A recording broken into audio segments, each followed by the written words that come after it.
But I think the development of full artificial intelligence will spell the end of the human race. It's a flying object, and we don't know what it is. I would hope somebody's checking it out. I don't know whether rockets or whatever, but incredibly fast, almost the direction. It was too fast to be an airplane. I'm glad the Pentagon is looking at this, because if it poses a threat, I want them on top of it. Well, the craft generates its own gravitational field. You said there's lights in the sky? The internet has become the command center for criminals and terrorists. 911, what's your emergency? I need help, please help! Aliens won't let it happen. You know, that's what we're instructed to say. Roswell, Area 51. Alien kept deep under the ground. 1, 0, 1, 1, 1, 0.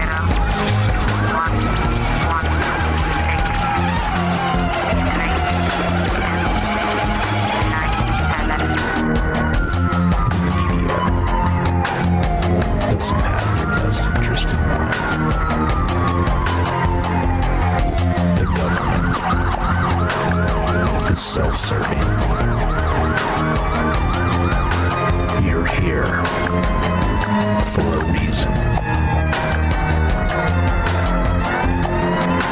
You're listening to Troubled Minds Radio.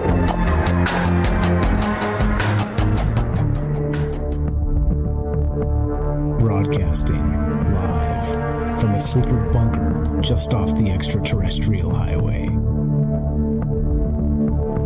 Somewhere in the desert sands outside of Las Vegas. From somewhere in space-time, loosely labeled Generation X on planet Earth.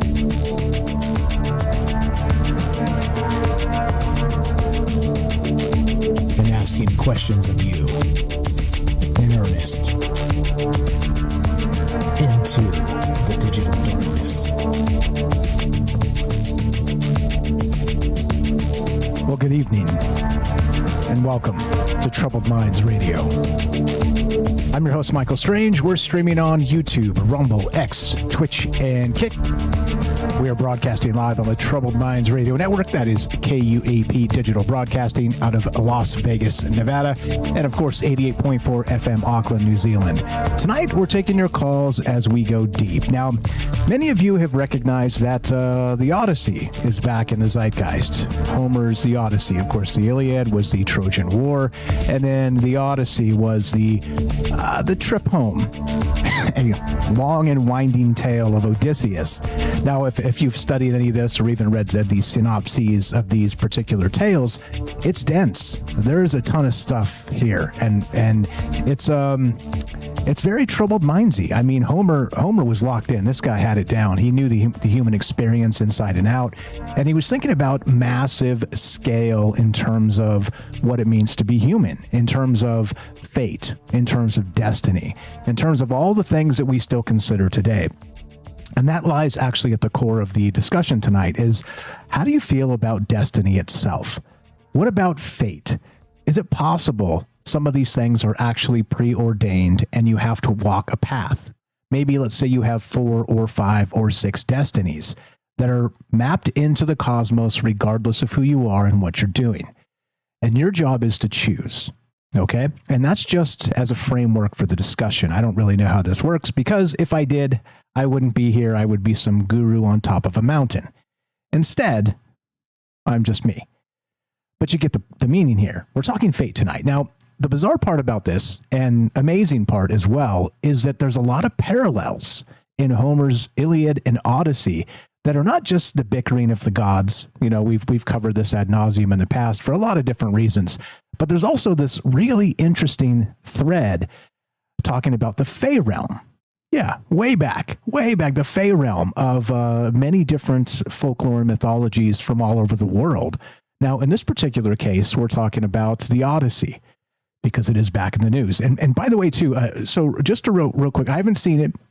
So if you're like, I want to see it, I don't really know the story, there are going to be spoilers here, okay? But this is a thousands-year-old story, so I don't really count these as spoilers. I mean, this predated all of us, so is that really a spoiler? I mean, yeah, I'm going to say no. But if you haven't read it or are not familiar with the tale of Odysseus and his journey home, then I suggest maybe you're going to watch this film, I suggest go watching it and then coming back and kind of following up on some of these, because there will be heavy spoilers as part of this, including the Fey realm aspect of Calypso.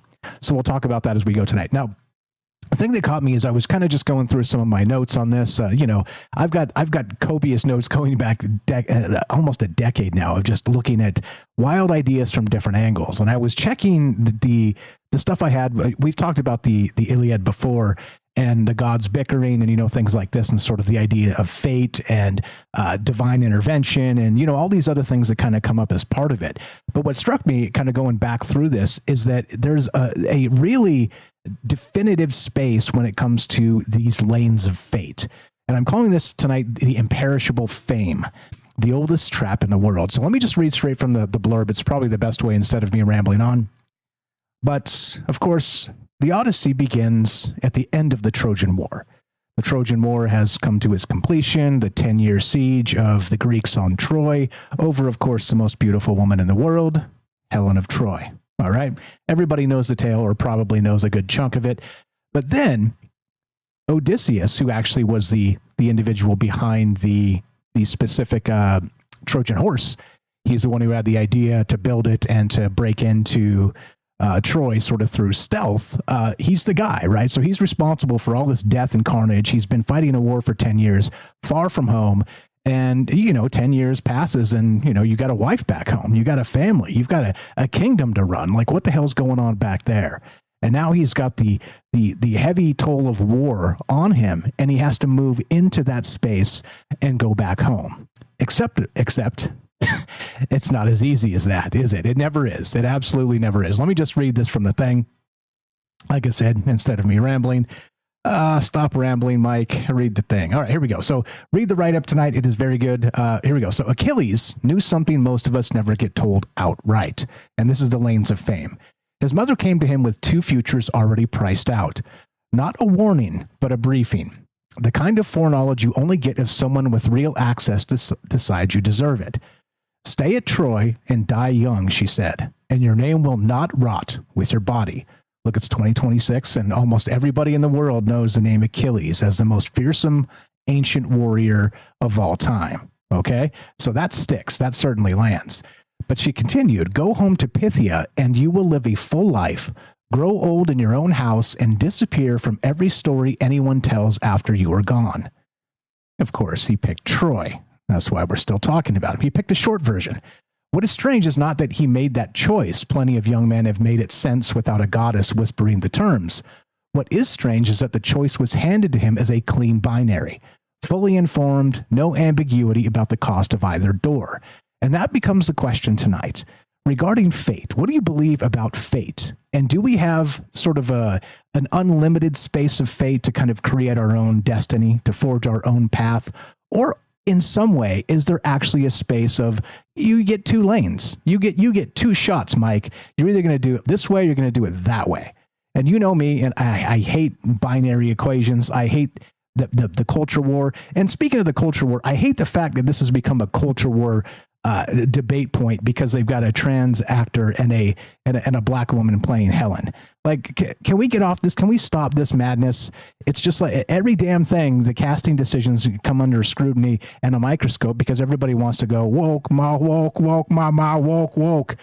Can we just enjoy this story? This is an ancient story that literally has informed generations and generations and generations of people, okay? And that's all I'm going to say about that. It just, some of this stuff, some of the discourse surrounding a film like this drives me nuts because I cannot stand the fact that everybody is so short-sighted when it comes to the binary politics, all right?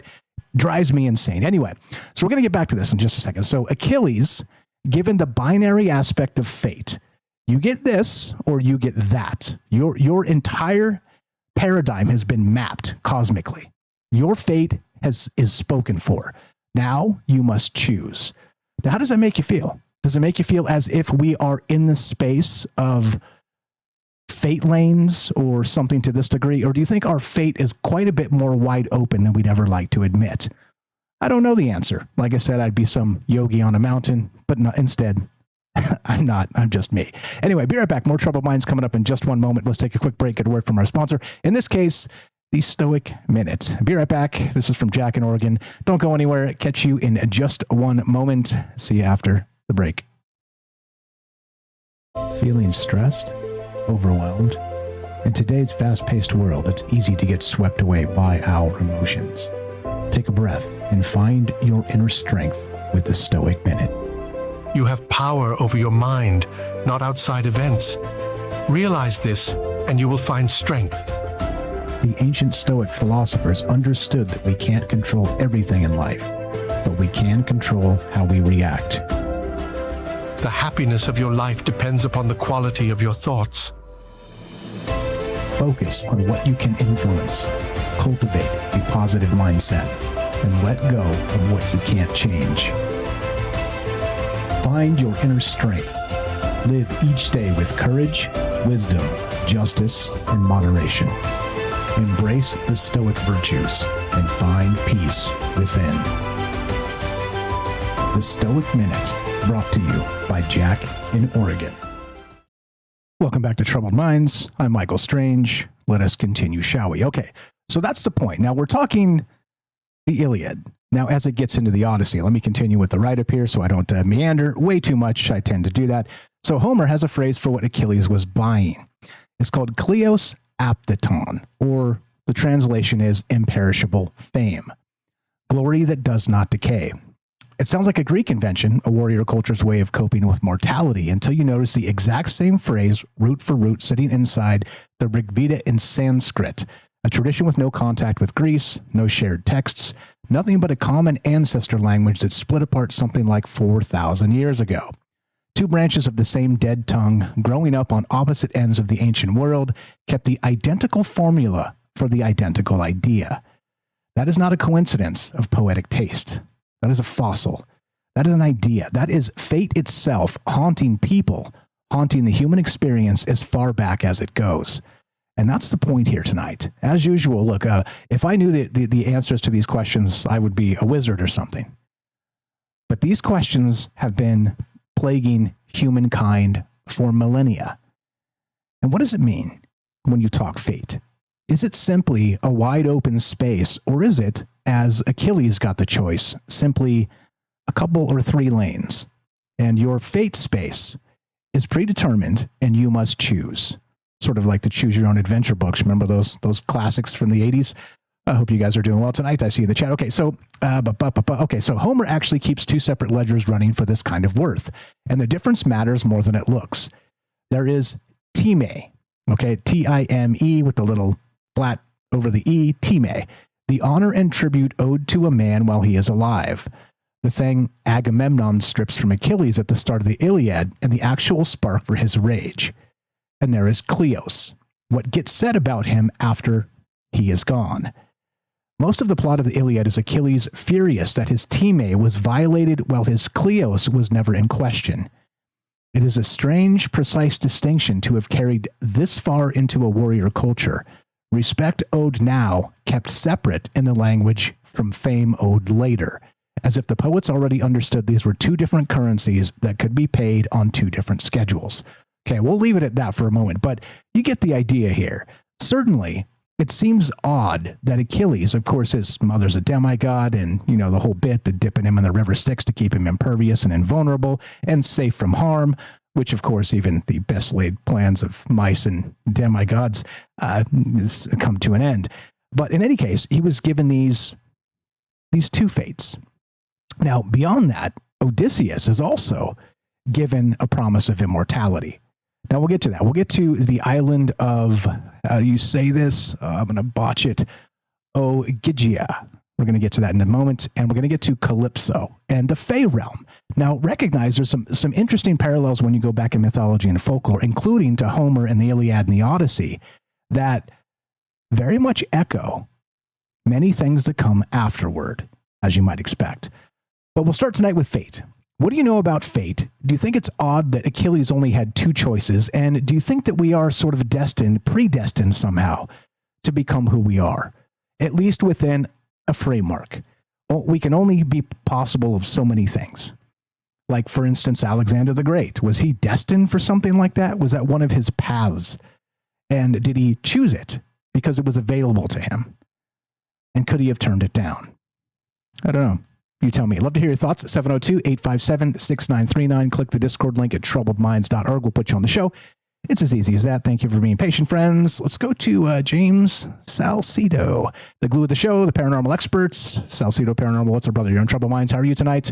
What is on your mind? Welcome, and go right ahead. I'm okay. Can you hear me? Yes, sir. Loud and clear. You sound fantastic. Discord coming through crispy and hot. Good. Yeah, this is a great topic. It's sort of, in one way, it's fascinating to me because I don't know if it's just my personality the way it is, but either of these fames, whether it's sort of the respect or the I guess you call it that, the credits or whatever that is due to someone while they're alive, or this other fame after they passed, going on for possibly forever. I don't know if it's just me, and maybe anyone else can answer this too. But is anyone else interested in that? Because when I think about it myself, I'm kind of not so concerned with that. And I'm wondering, is that just a thing with my own personality, or is that something that just has developed through my life because of my own experience? Is that like a modern thing that's happened these days because of, I don't know what factors? It just really, as you were talking there, Mike, it kind of hit me that I was like, I'm not really sure I care a ton about being super well known either way, whether while I'm here or while I'm not here.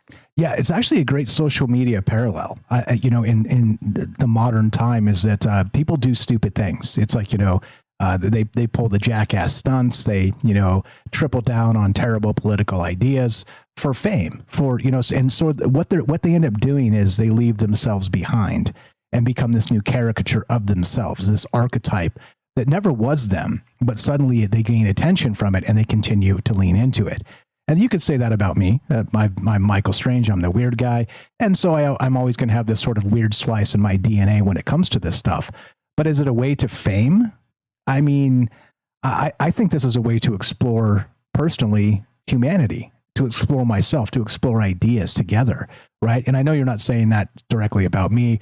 You're describing this as something that doesn't interest you. But I would push back again, respectfully, and say that you doing the amazing work you've done with Salcedo Paranormal and what I like to call the most comprehensive internet paranormal archive on the internet is really sort of a legacy, right? It's an interest, surely, but given, let's say, 100 years from now when we're all gone, there's certainly a legacy being built there that maybe, just maybe, when they, let's say 500 years from now, when they talk about Charles Fort, maybe they also talk about James Salcedo. You know what I mean? Not that you're pressing that direction, but maybe as an inadvertent space of hard work and dedication and years of practice, maybe that comes along with it. So you see what I'm saying? Like, whether you want it or not, I think some of these things may be in the cards or not. I don't really know. If I knew the answers, like I said, I'd just tell you the answers and the show would be over, but that would be a lot less fun. But anyway, just my pushback and the observation there. But I'm with you. You could sell your soul and make a bunch of left turns and be stupid about things just for attention.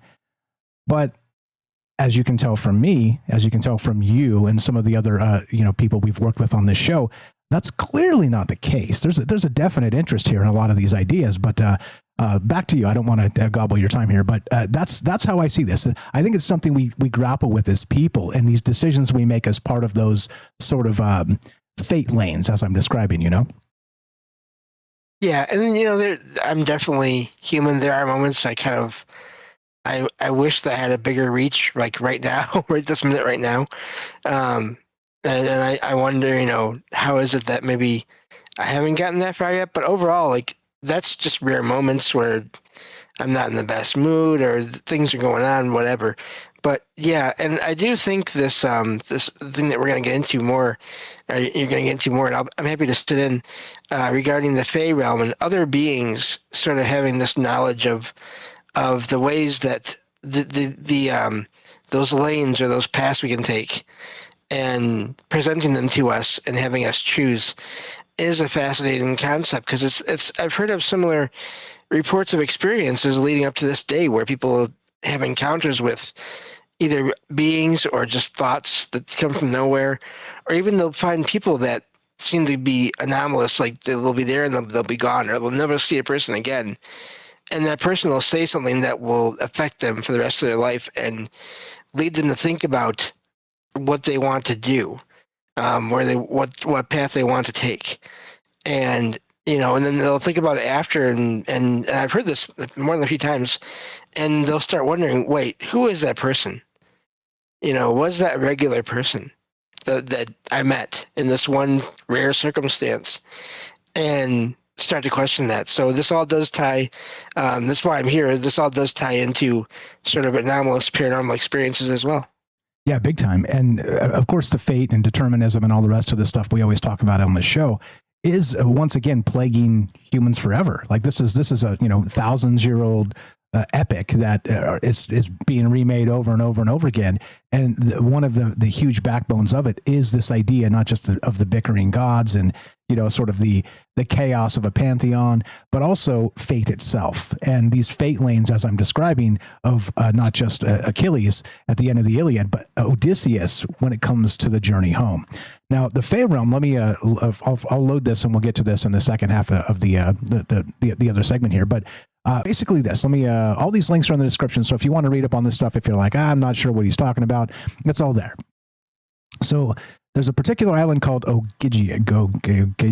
I think that's how you say it. I'll get the appropriate pronunciation. But anyway, Calypso was a nymph in Greek mythology, best known from Homer's Odyssey. She lived in the remote island of Ogygia, where Odysseus was washed ashore after losing his ship of all his remaining men. Calypso loved Odysseus and kept him with her for years, offering him comfort, care, and even immortality if he would stay as her husband. Although Calypso gave Odysseus a peaceful home after years of danger, he still longed for Ithaca. He longed for home. And his wife Penelope. So Penelope in his own household is what he wanted. The gods eventually ordered Calypso to release him, and she helped him build a raft so he could continue his journey home. Now, the interesting part about this, it is very Fey realm. It is very Odysseus stepped outside the bounds of time and spent time, 7 years, as a matter of fact, with Calypso here in the story, and was eventually ordered to be released. But he could have lived forever in this space and been forgotten forever, just really kind of erased his humanity from the history books and just sort of phased into this immortal, like paradise, really. And he turned it down. He wanted home. He wanted the human journey of perseverance, of endurance. He wanted where he started so he could complete where he came from, which is the exact opposite of what happened with Achilles. He was offered eternity and he took it. He picked to live fast, die young. And the opposite end, so mortality the quick way, immortality, through the bardic immortality. But Odysseus was offered true immortality, super rare for a mortal, and he turned it down nonetheless because he had unfinished business. And as a result, became immortal because of it. And that's the story tonight. That's the whole point of talking about these ideas and wondering about not just old stories, but why we're still wondering about these things thousands of years later. I don't know. You tell me. Love to hear your thoughts on this. More from James coming up. Thanks for being patient. Thanks for being part of this. If you want to be part of the conversation tonight, the number to call, 702-857-6939. Click the Discord link at troubledminds.org to put you on the show. It's as easy as that. What do you know about immortality? What do you know about fate and determinism? What do you know about a framework of paths to be chosen, like an old choose-your-own-adventure book? And of course, what do you know about the Fey realm and being trapped outside of time forever? One more time, 702-857-6939. This is Troubled Minds. I'm Michael Strange. Don't go anywhere. Be right back.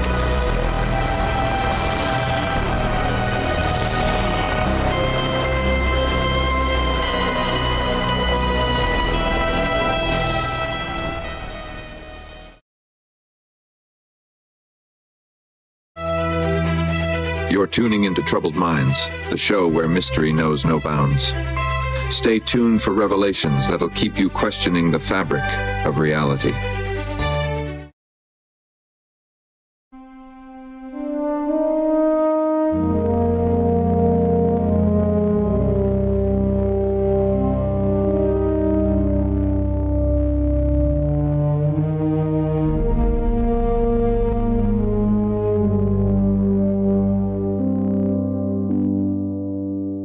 She says stay and never age, says the tide will never turn, says the world outside will fade long before the lamp will burn. I could live forever here,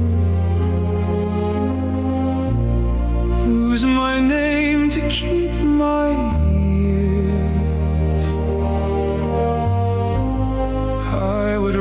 break the water, find the shore and disappear.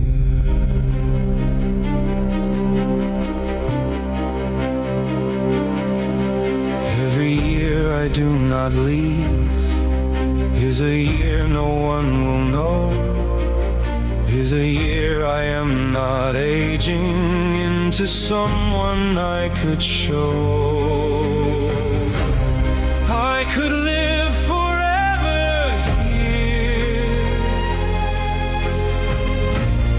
lose my name to keep my years.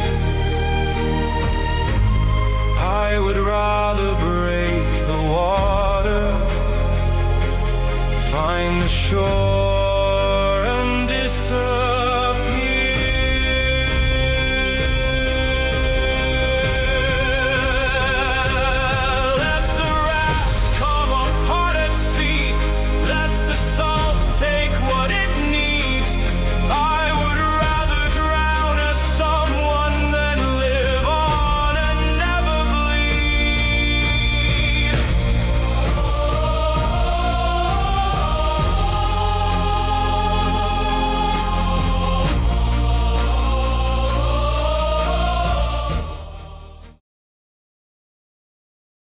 And that's what you get if you prompt cinematic in there. Sounds like a Disney song. What's up, guys? Hope you're well tonight. I don't know if I love it or I hate it. What's up, James? Great stuff. Appreciate you very much. What's up, Daryl in New York? What's up, Herschel? We got Herschel's coming up next. What's up, Eric, Gaston, Satya, the Robert, and APOC? You guys are incredible. Thanks for being here and being part of this. Over to YouTube, or sorry, Rumble. Thank you to Ricky. Anything is possible for the raid over there. Appreciate it. Nostra, how you doing? And James is there. Yeah, we're talking. What are we talking tonight? It's fate, determinism. How weird does it get really becomes the question I love to ask, because I think this stuff is, dare I suggest, important. Yeah. On YouTube, what's going on YouTube? We got Fred got first over there. Sorry for the other YouTube not working. Maybe it's time to just switch over to the Troubled Minds TV. What's up, Fred? We got, who else is here? We got Satya. How you doing, buddy? We got Anything is Possible. How you doing, Ricky? Good evening. The unseen Steve McQueen. What's happening? I see you there. The Michigander 12, Ioxy. Hello, welcome back, Temple of the Owl. I see. Okay, let's go. Trouble Minds happening now. I'll circle back and say hi momentarily. Here we go.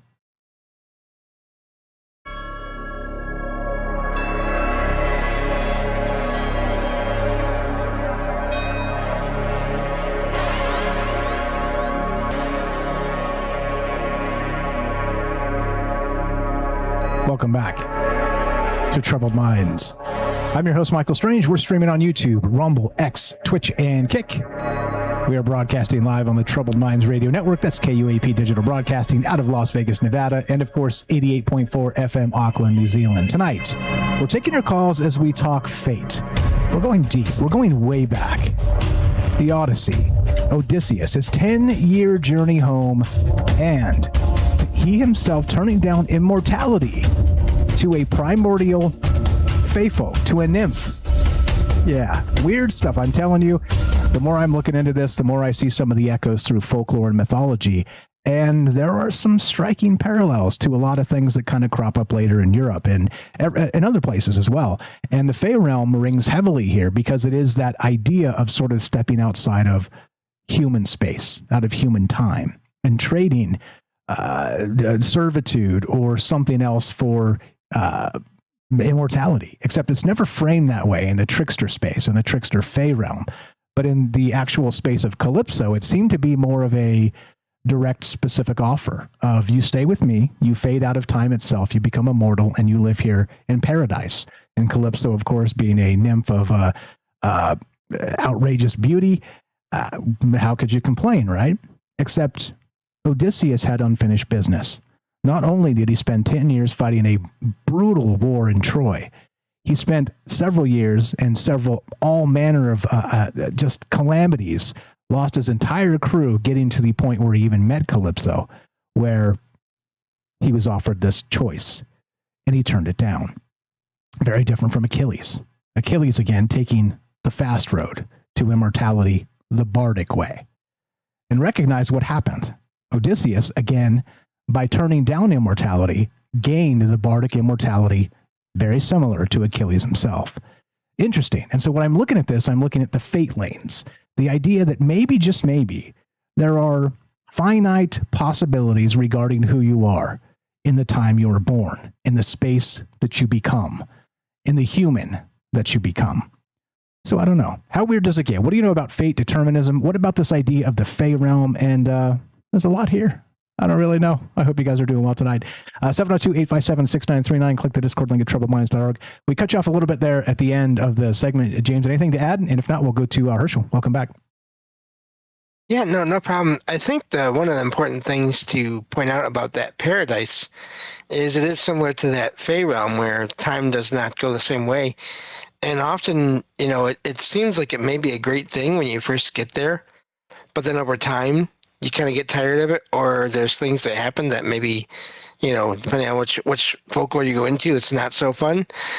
So I have to say, I'd probably do the same thing. I'd probably want to get out of there too, if any kind of place is offered up as paradise, because how do I know that's going to really be the case for forever?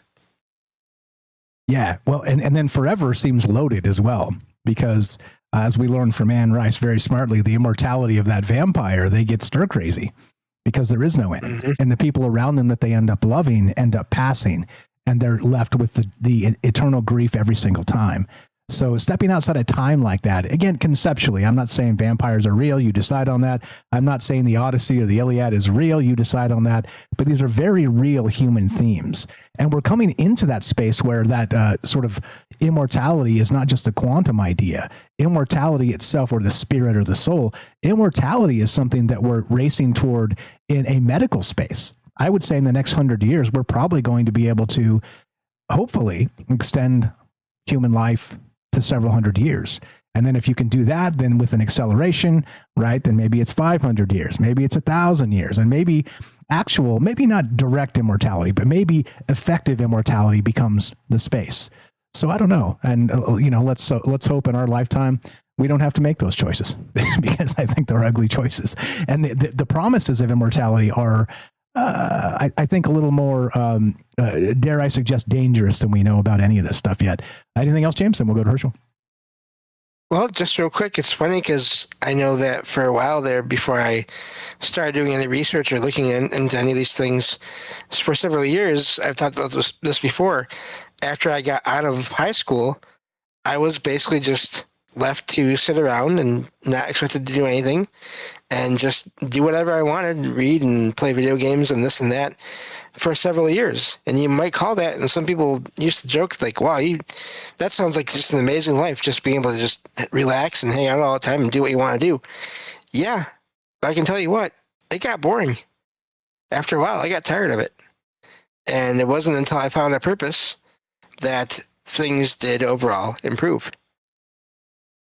Indeed, which is really a huge slice of the point here. So thank you for pointing that out. It's important to recognize that we do need that purpose 100%, and let's not find it in battle. That's really kind of the bottom line that I want to make as a larger point tonight as well. 702-857-6939. Click the Discord link at troubledminds.org. We'll put you on the show. It's as easy as that. We got Herschel on the line. Let's go to commercial. Herschel, what's up, brother? You are on Troubled Minds with Mike and James. How are you tonight? Go right ahead. What do you know about the Odyssey, my man? Hope you're feeling okay. Man, I think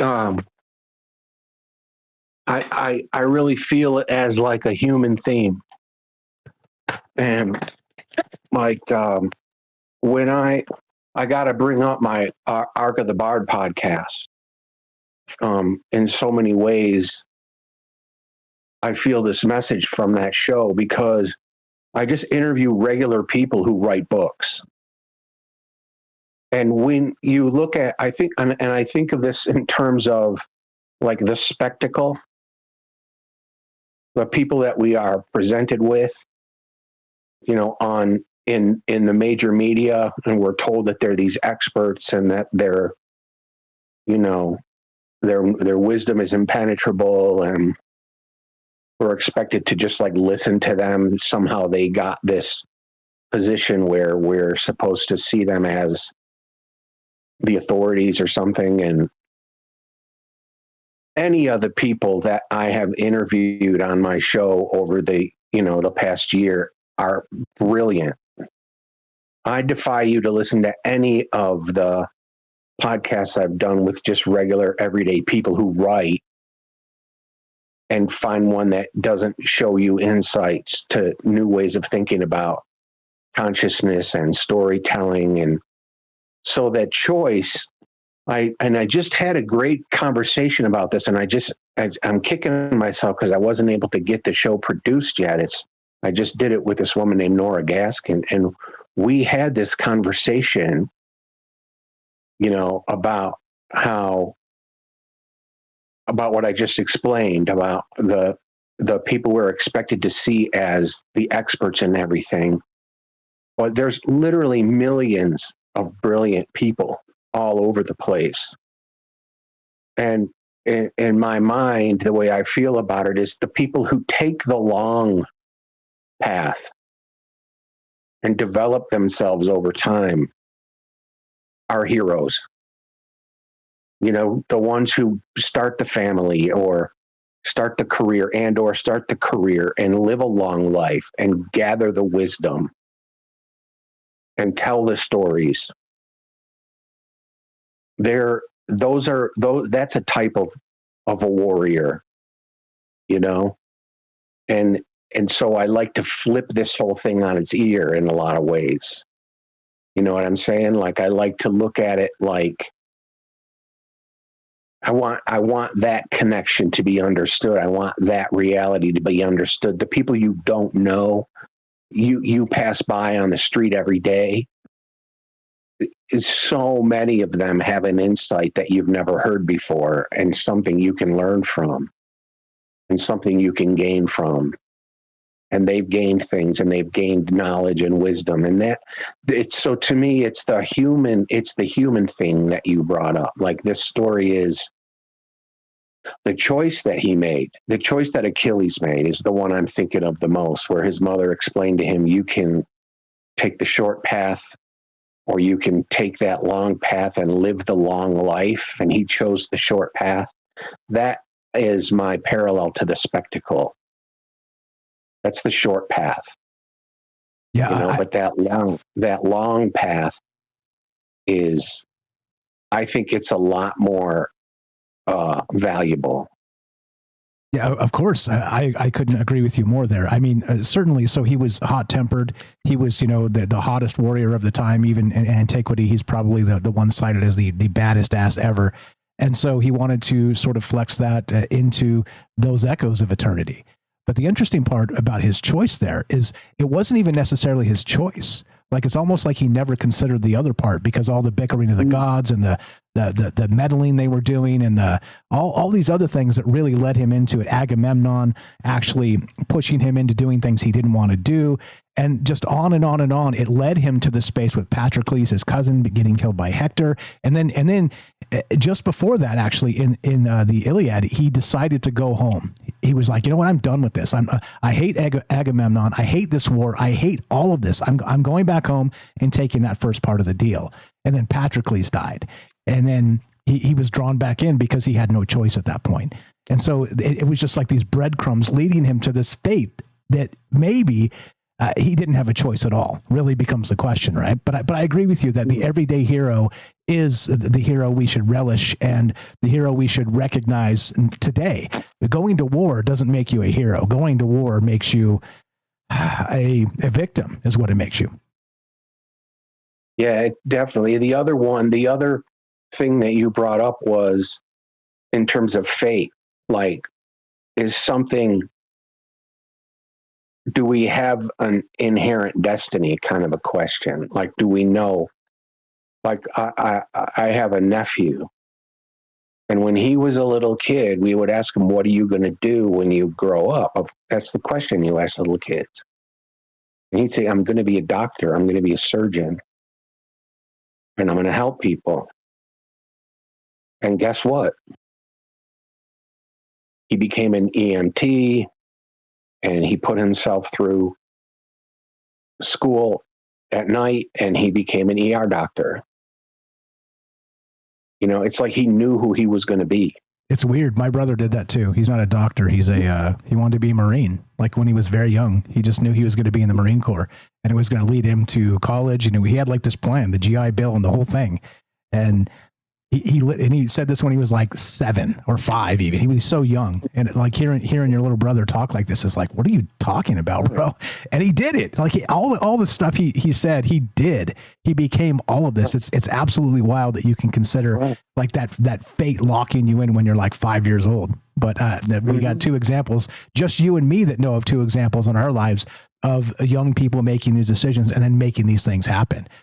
Super weird. Huh? I don't know if that's a seed that gets planted. Like I knew I was I'm not like a big famous writer or something, but I knew that my life was going to have to do with writing. I always knew that. People would ask me what I was going to be when I grew up, and I'd say I'm going to be a writer. I've been writing everything else I've done, all of the other things I've done, writing was underlying all of it. Everything, even when I was in sports, writing, there was always writing involved. When the guys who were my baseball coaches and scouts knew I could write, then they said, if you've got a talent, we're going to use it. And they would make me do analysis and write stuff out and do things. It was always there. You know what I mean? And in music, of course, and it got me through so many jobs. I had to do jobs that I didn't quite know what I was doing. So I'd have to research and like write up a plan and put together a project management thing. And it was my ability to be able to articulate those systems and put them in place that would keep me working, you know, and that sort of thing. So it's somehow, I don't know if it's before your time and it's just destiny, or if something is a seed of some kind is planted when you're very young, but something happens like that, where you just kind of know who you are, and you just are that. You're just what you are, you know? Yeah, it is weird. It is weird. And the trappings that you're talking about that come with that fame, that immortal fame, those trappings, they're not your choice. Like you said, like there's people, if you're going to have this life, life of fame and fortune, then you have to play ball, you know? And if you don't play ball, you're going to lose all of this or worse. You know what I mean? Whereas the person who chooses the long path actually has more free will and actually can make mistakes and learn from them and gather wisdom from them and then write about that and teach other people, or have successes, or have a long life of love and family. You know, that is just a simple unknown life, and just the wisdom of that. you know, the wisdom that comes from that. Yeah, agreed. And those are, and it's everybody. Like, it's just, there's millions of geniuses, and we just don't ever get to know them, and we don't recognize that in each other in our society. We don't recognize the genius of our fellow citizen. You know, everybody's distracted by the spectacle.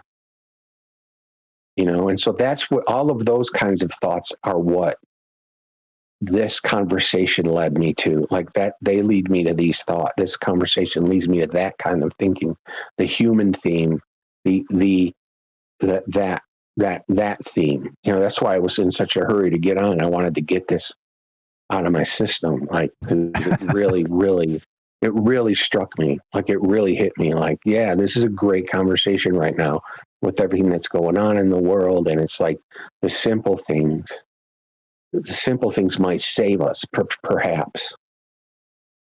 Yeah, it is. And you know, we always talk about the upside down and how the accolades go to the most bizarre spaces. You know, you think about the heroes that died in war or killed a bunch of people or saved a bunch of people in sort of these really horrific instances.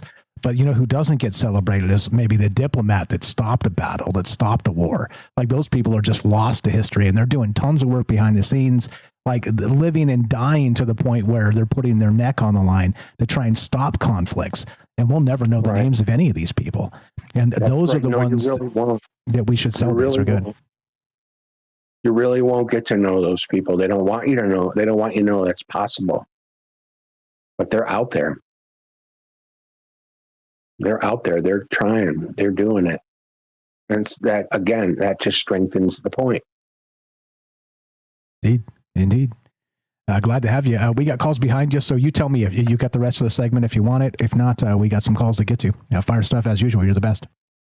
Oh, I can go. It's good to call. It's been a while since I've listened. I missed the last show. I've been really busy. But you know, good night, everybody. And if something else comes up, I'll call later. I got time now. You know, maybe I didn't use up all my whatever. Maybe I'll call back later, but maybe not. But either way, good night, everybody. Thanks, Mike. Thanks for what you're doing. And see you around. Thanks, James, and everybody. See you. Appreciate it very much. Commercial Herschel, you know him, you love him. Please go give him a follow in all the places. Commercial Herschel is the name of the Substack. Search it yourself, super easy, and you'll find all the things he's working on, the multiple podcasts, all the Substacks he's writing, his multiple books he's written, the flash fiction. He does it twice a year. Every single day for a month, he's writing short stories, micro fiction stories. Incredible stuff. Incredible guy. I'm glad we got to know Herschel, because this is what inspiration is about. It's about meeting people like you, meeting people like Herschel. Let's be that sort of non-warrior warrior that's accumulating knowledge and sharing it with everybody around us. TroubledMinds.org/friends. Click Herschel. He's got the sexiest link tree in the game, as we always say. And click it, and you'll find all the stuff he's working on. Please go do that. And I can also dark mode it. Oh, it just got sexier. Herschel just went Darth Vader. 702-857-6939. Click the Discord link at TroubledMinds.org. Let's go to the phone line. What's up? What's your first name? Where are you calling from? You're on Troubled Minds. How are you tonight? And go right ahead. Hello, sir. How are you doing? I'm pretty good. This is... I got to turn you up. Jay Winch. Jay Winch, speak up, please. It's hard to hear you. Welcome. Jay Winch. Yeah, I know. I did that. I had to do... You talked about Darth Vader, so I had to do a Darth Vader thing, just to echo and mess with you. But, okay, funny guy with your echo. Go right ahead. What you got for us? Welcome, Jay Winch. So the whole Achilles thing, we could talk about that for like 2 to 3 different shows. So the old stories of Achilles is the best thing that you could do if you think about it. Instead of millions or thousands or 5,000s of people going to war, put your best first the best. And after that, it's over. You put your best man versus my best man, win or lose, it's one person. And Achilles was actually really, really good at that. According badass. to the story of Troy and this, that, and the other. But there's also books that were written that Achilles was actually well over 15 foot tall, depending on what books you read. Could you imagine fighting a person that's 15 foot tall? No thanks.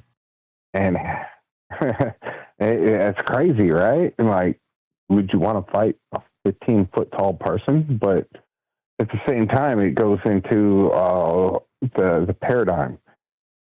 Team A versus Team B, France versus Spain, Europe versus Egypt, Argentina versus Spain, like the World Cup. And everybody's happy to cheer, like, oh, go Team E, go Team U.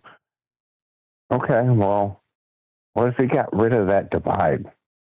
I said, go Team Human. Like, yeah, let's do UFC stuff. And as men get very, very violent at fighting and being really good at it, and being able to protect our family in case some random dude came to it. We don't want to have to be violent, but we're really good at it. What if the entire world just met on a certain level of basic goals? Like, we can be violent, but we don't want to. Yeah. But there's certain things, they're called mofos. Does it make sense to you, mofos? No, but we don't have to elaborate. I take your word for it. Those mofos. Okay, gotcha. The mofos, yeah. I thought that's what you meant. Okay, you see what I'm saying? But I mean, like, it's like Michigan versus Ohio State. It's Iran versus Iraq. It's like in soccer. It's Spain versus France. It's Argentina versus, like, what happens if we quit fighting each other and we get really good at fighting as friends? Like, a lot of it, like boxing, UFC, like every now and then there's the crazy random beef, whether it be UFC, MMA, or whatever it is, where they just really hate each other just because, it is what it is. But if everybody just trained together physically, or, I don't know, scientifically, and the people that are controlling everything would just let us go wild and not have to rely on simple basic things like, why is it illegal in certain states to collect rainwater? Like, oh, you're going to go to jail. You're collecting rainwater. You're going to go to jail because you're not connected to the grid. Like, I can't pull it up right now. I'm on my phone, but there was a legit guy that moved to Seattle. He got a $50,000 fine because he built a log cabin with solar power, collected his rainwater, and had a lagoon built within his own property. And they fined him and went to put him in jail because he wasn't connected to the system. Yeah. Like, many such cases, as has been said. Yeah, like, why is it, I mean, if everybody said, okay, well, I ain't supposed to collect rainwater, and you let criminals run our streets, cool. You're going to let criminals run my street? I'm going to collect rainwater. I'm going to have a garden in my backyard, and I'm going to have chickens. Totally. And I agree with you. When you have the 2-tier justice system, or 3 or 5 or 7 tiers, where some people get persecuted and others do not for doing, arguably way worse stuff, it causes the rebellion in the heart. I agree. Final thought, my man. We're just about out of time. Appreciate it very much. Thanks for popping in here. Thanks for being patient on the phone line. So, always a pleasure. We still are on YouTube? Yeah, we're in all the places. So yes, please don't get us taken Okay, I'm going to do my best I can do for YouTube. Give me your best 30 seconds.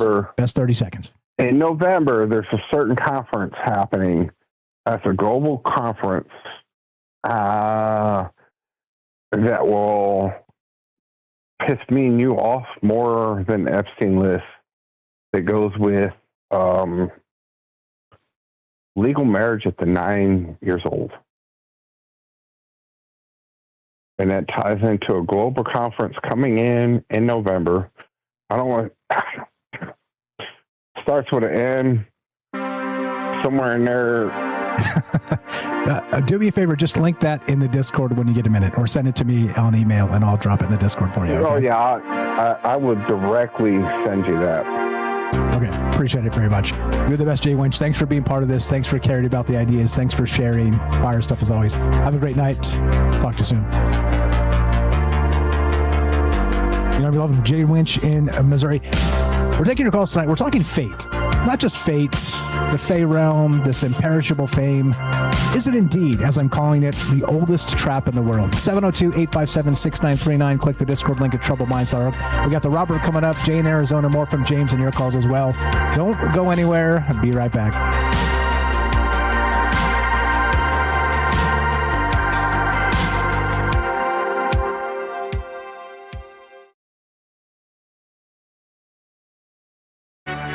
This is Troubled Minds.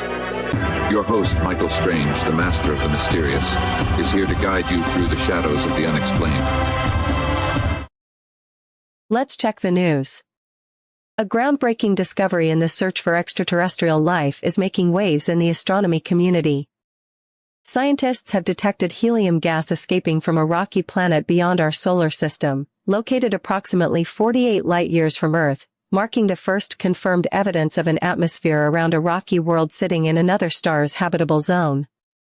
The detection was made using a specialized instrument on a large telescope in Chile, where researchers caught a telltale dip in starlight at the precise infrared wavelength that helium absorbs as the planet crossed in front of its host star.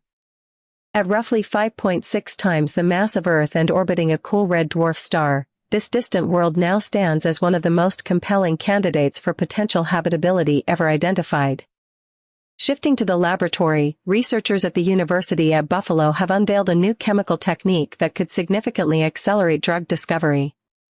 The method uses blue LED light, the kind found in aquariums and indoor gardens, to activate a light-sensitive catalyst, allowing chemists to simultaneously modify two adjacent carbon atoms in a single reaction step. Published in the journal Science, the process offers a faster path to building the complex, three-dimensional molecular structures that tend to interact more precisely with biological targets in the body.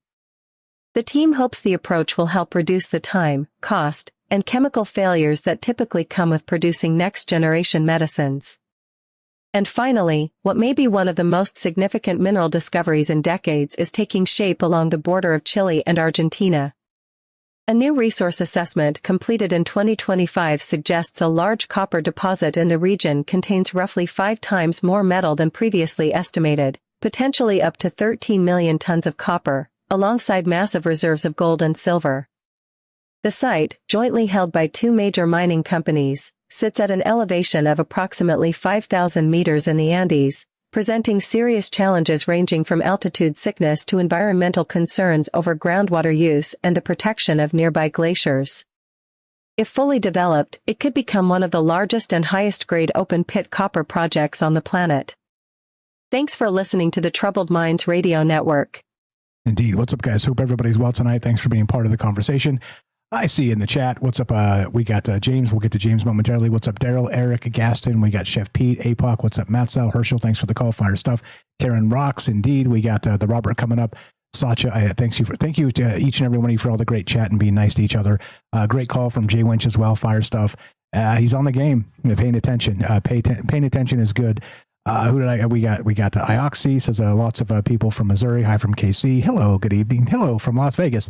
What's going on? From sunny Las Vegas. Yeah. What's up? Who did I miss? If I missed anybody, just say hi in the chat. I'll say hi back. Thank you, Nostra, out there for holding it down on Rumble with all the fire takes.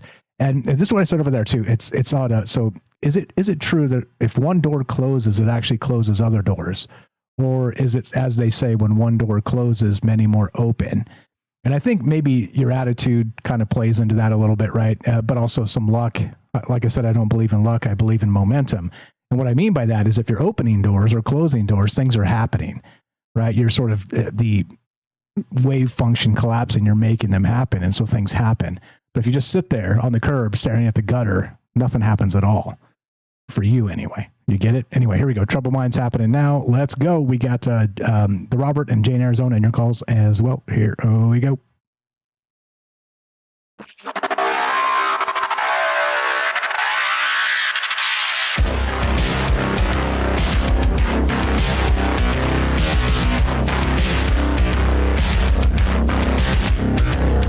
Welcome back to Troubled Minds. I'm your host, Michael Strange. We're streaming on YouTube, Rumble, X, Twitch, and Kick. We are broadcasting live on the Troubled Minds Radio Network. That's KUAP Digital Broadcasting, and of course, 88.4 FM, Auckland, New Zealand. Tonight, we're taking your calls as we go deep. We're going way back to the Odyssey, Odysseus, a 10-year journey home, the Fey Realm, Calypso, an island called Ogygia. I knew how to say it before we started. Too many things going through my head. Links are in the description if you want to follow up on this. But we started with Achilles, of course, and the choice being given to him whether he was going to live forever in the bardic sense, where it's 2026 and everybody, probably most people in the educated world, know who Achilles is. He was the baddest ass ancient warrior ever. But he had a choice of destiny. To choose the opposite, to choose obscurity, to go home, to have a loving family, children, grandchildren, and to be lost to history. Is that any less of a hero when we talk about these ideas? Yeah. Something strikes me too when I talk about war, when I talk about people out there in the field putting their neck on the line for maybe ideas or decisions they don't fully get behind. And I'm showing my age. 1984, there's a movie called The Karate Kid. Remember that? Daniel LaRusso finds Mr. Miyagi's Valor medal and says, wow, it says something to the effect of, like, I didn't know. And Miyagi tells him, this doesn't mean I was brave. This means I was lucky. Stuck with me. Some pop culture movie from 1984, but it's very, very wise. What does it look like talking fate? When we talk about ideas, when we talk about moving from space to space, are you able to choose? Or have the lines been laid down before you? And you're only choosing from amongst the possibilities. Love to hear your thoughts. James, anything to add? And we'll go to the Roberts. Welcome back. Thanks for being patient. Yeah, no problem. Great call so far. It is amazing how you have cases like what you and Herschel were talking about where people know when they're kids, when they're children, what they're going to be doing. And then there's cases where people don't find what they feel like they're supposed to do until decades into their lives. And either way, it's really fascinating to me how that works and why that works. And you know, not saying that one is better than the other. I have no idea, but I've seen cases of both types of experiences, and I've had the latter, where I didn't know what I was supposed to be doing until just a handful of years ago. And so to hear about kids that know, and then end up actually doing that thing that they because I've heard of before about kids who say they want to do one thing, and then eventually they change their mind too. So. But then, you know, those cases like with you and Herschel talking about, that's really fascinating. Yeah. Another thing that kind of comes to mind. So the World Cup was tonight and the final, congratulations, Spain, sports ball, yada, yada. But Lionel Messi, for the last 20 years has been the best player in the world by consensus. And he had a photo shoot 19 years ago with what's the other guy's name? So they met in the final, but this guy was a baby. He's 19 years old now. He was on this Team Spain as their Messi, right? And oddly enough, this photo shoot, and this has been documented all over. Just look it up, Messi baby final weirdness, where he was a baby. Lionel Messi's got like kind of bathing this baby for some promo photo shoot 19 years ago, or 18 and a half or something to that degree. And that little baby ended up playing against Lionel Messi tonight in the World Cup final.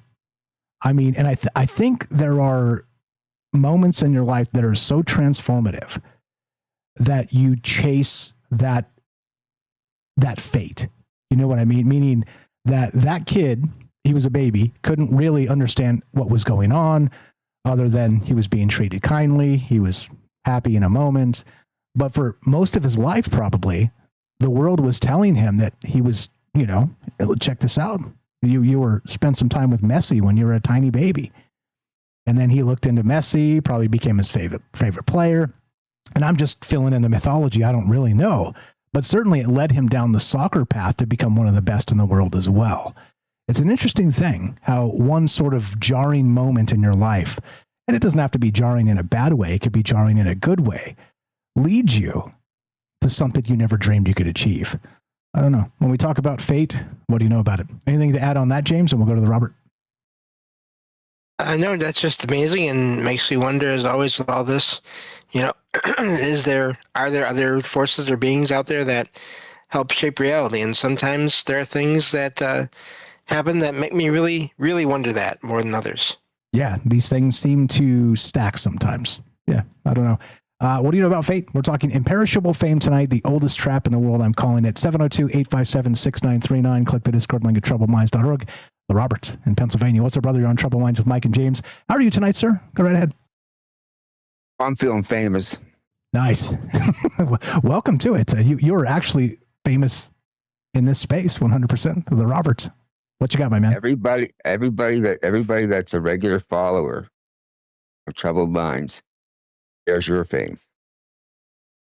Famous together. Let's do it. Yep. That news piece that you just did, where did that news piece say the gold and the copper was? I don't know. I was out of the room getting a beverage. Well, wherever that is, we're going to have to invade. Oh, right. Of course. I mean, it's not oil, but the gold and the copper. I mean, it's worth something. Though I got to say, they stopped making pennies, so maybe we don't need the copper anymore. I mean, I don't know. Just being stupid. Go ahead. What do you got? we need our copper for our grid. True. And goes into a lot of computer software too, computer components and stuff. Anyway, Andy Warhol. One of the things he's noted for is he's famous for saying that everybody will be famous for 15 minutes. Yeah. And that's still bandied about. Here's your 15 minutes of fame. You'll get it for one moment or another. Here it is. I've had my experience with a number of times with my 15 minutes of fame, and I hated it. I would hate very much to be so famous that I would have to live the kind of life that famous people have to live. Not being able to just do what I want to do and go where I want to go and all that sort of stuff.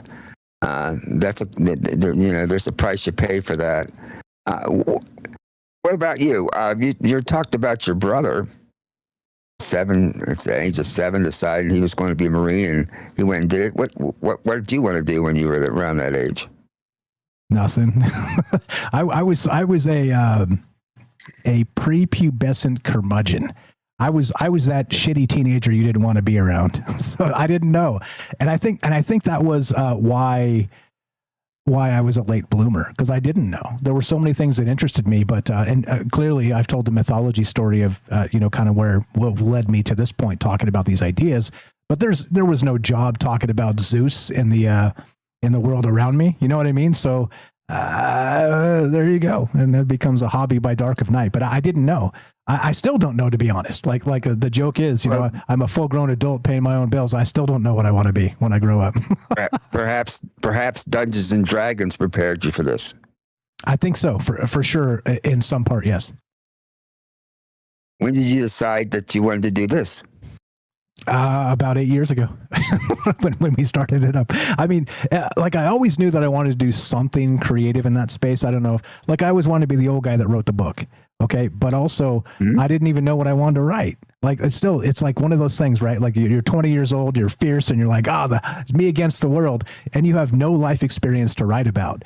So being the old guy that wrote the book at 20 years old kind of went out the window super fast. So I had to figure something else out, and I'm still figuring it out. Yeah, I wrote a novel. I started a novel when I was 13 years old and completed it. I even had an offer from Bob's Merrill. They were interested in it, but I got into a fight with them. But I looked at that book. I still have it. The manuscript, and it's a piece of trash. There's clearly that 16-year-old. He had a way with words, but he also had no idea what he was doing. Yeah, I think you got to have your heart broken. I wrote a sex scene in that book, and I didn't even know what it was. Still a virgin. That's hot. Send that to me. I want to read that. That's hot, Robert. It's like it's like writing a book about aliens having sex. Let's hear it. Yeah, but you've had a lot of life experience. But I think I've heard you say that you were interested in authoring a book. Yeah, oh yeah, and I've got some ideas. It's coming. It's one of those things. It'll eventually happen. It's just not on the front burner at this point. Well, you got your feet and all different, your hands and all different types of things. It's hard to find time. You have to find time to write.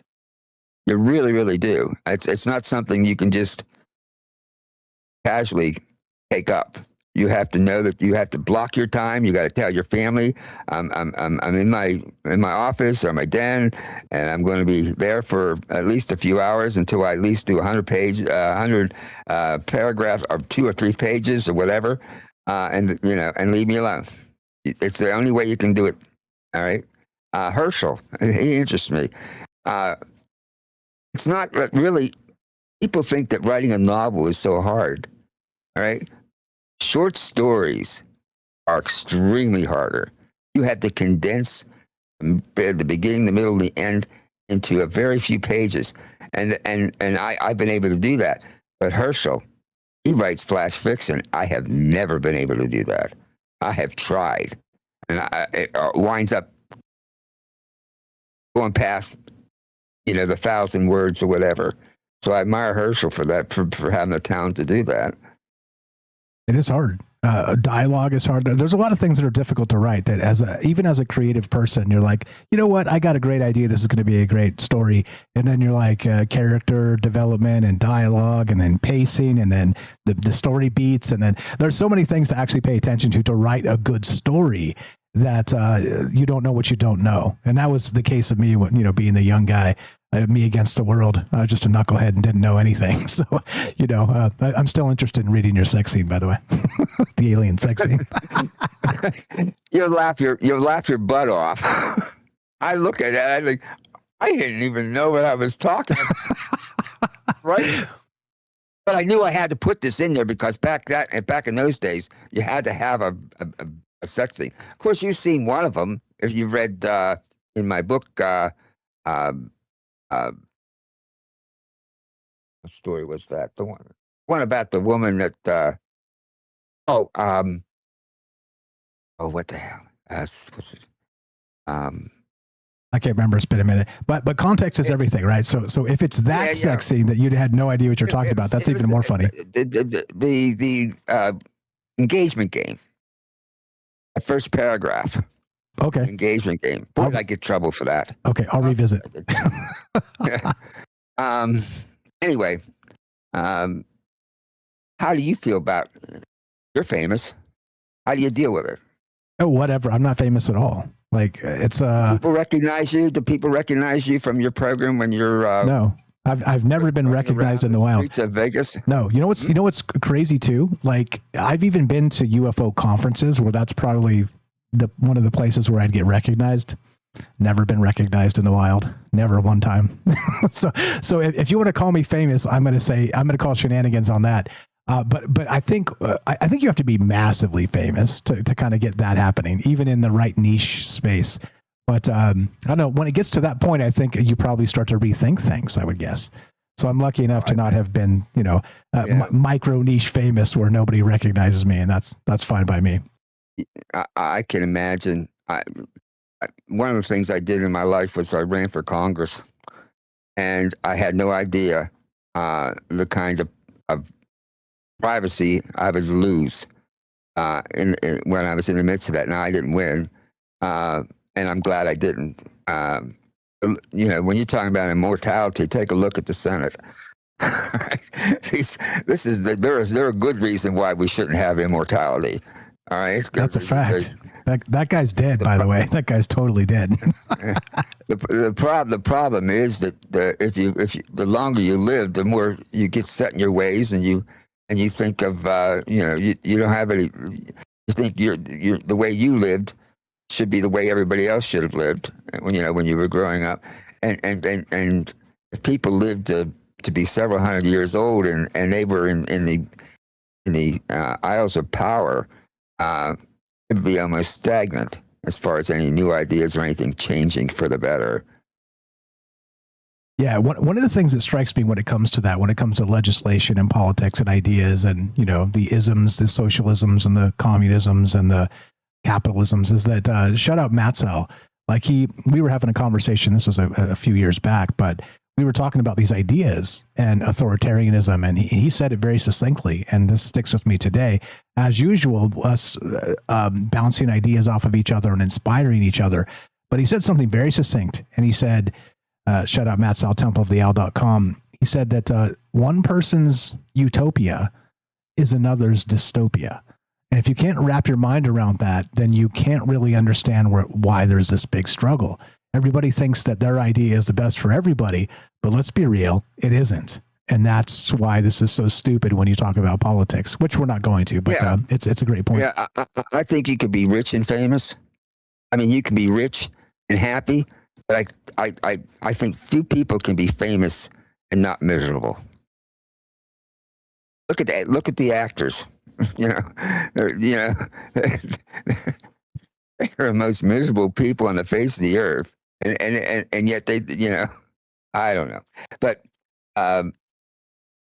young man, I was just thinking before I even got on the show about you and how you would be a great improvement over Jimmy Kimmel, Jimmy Fallon, right? Because you know how to keep politics out of your comedy or out of your conversation, right?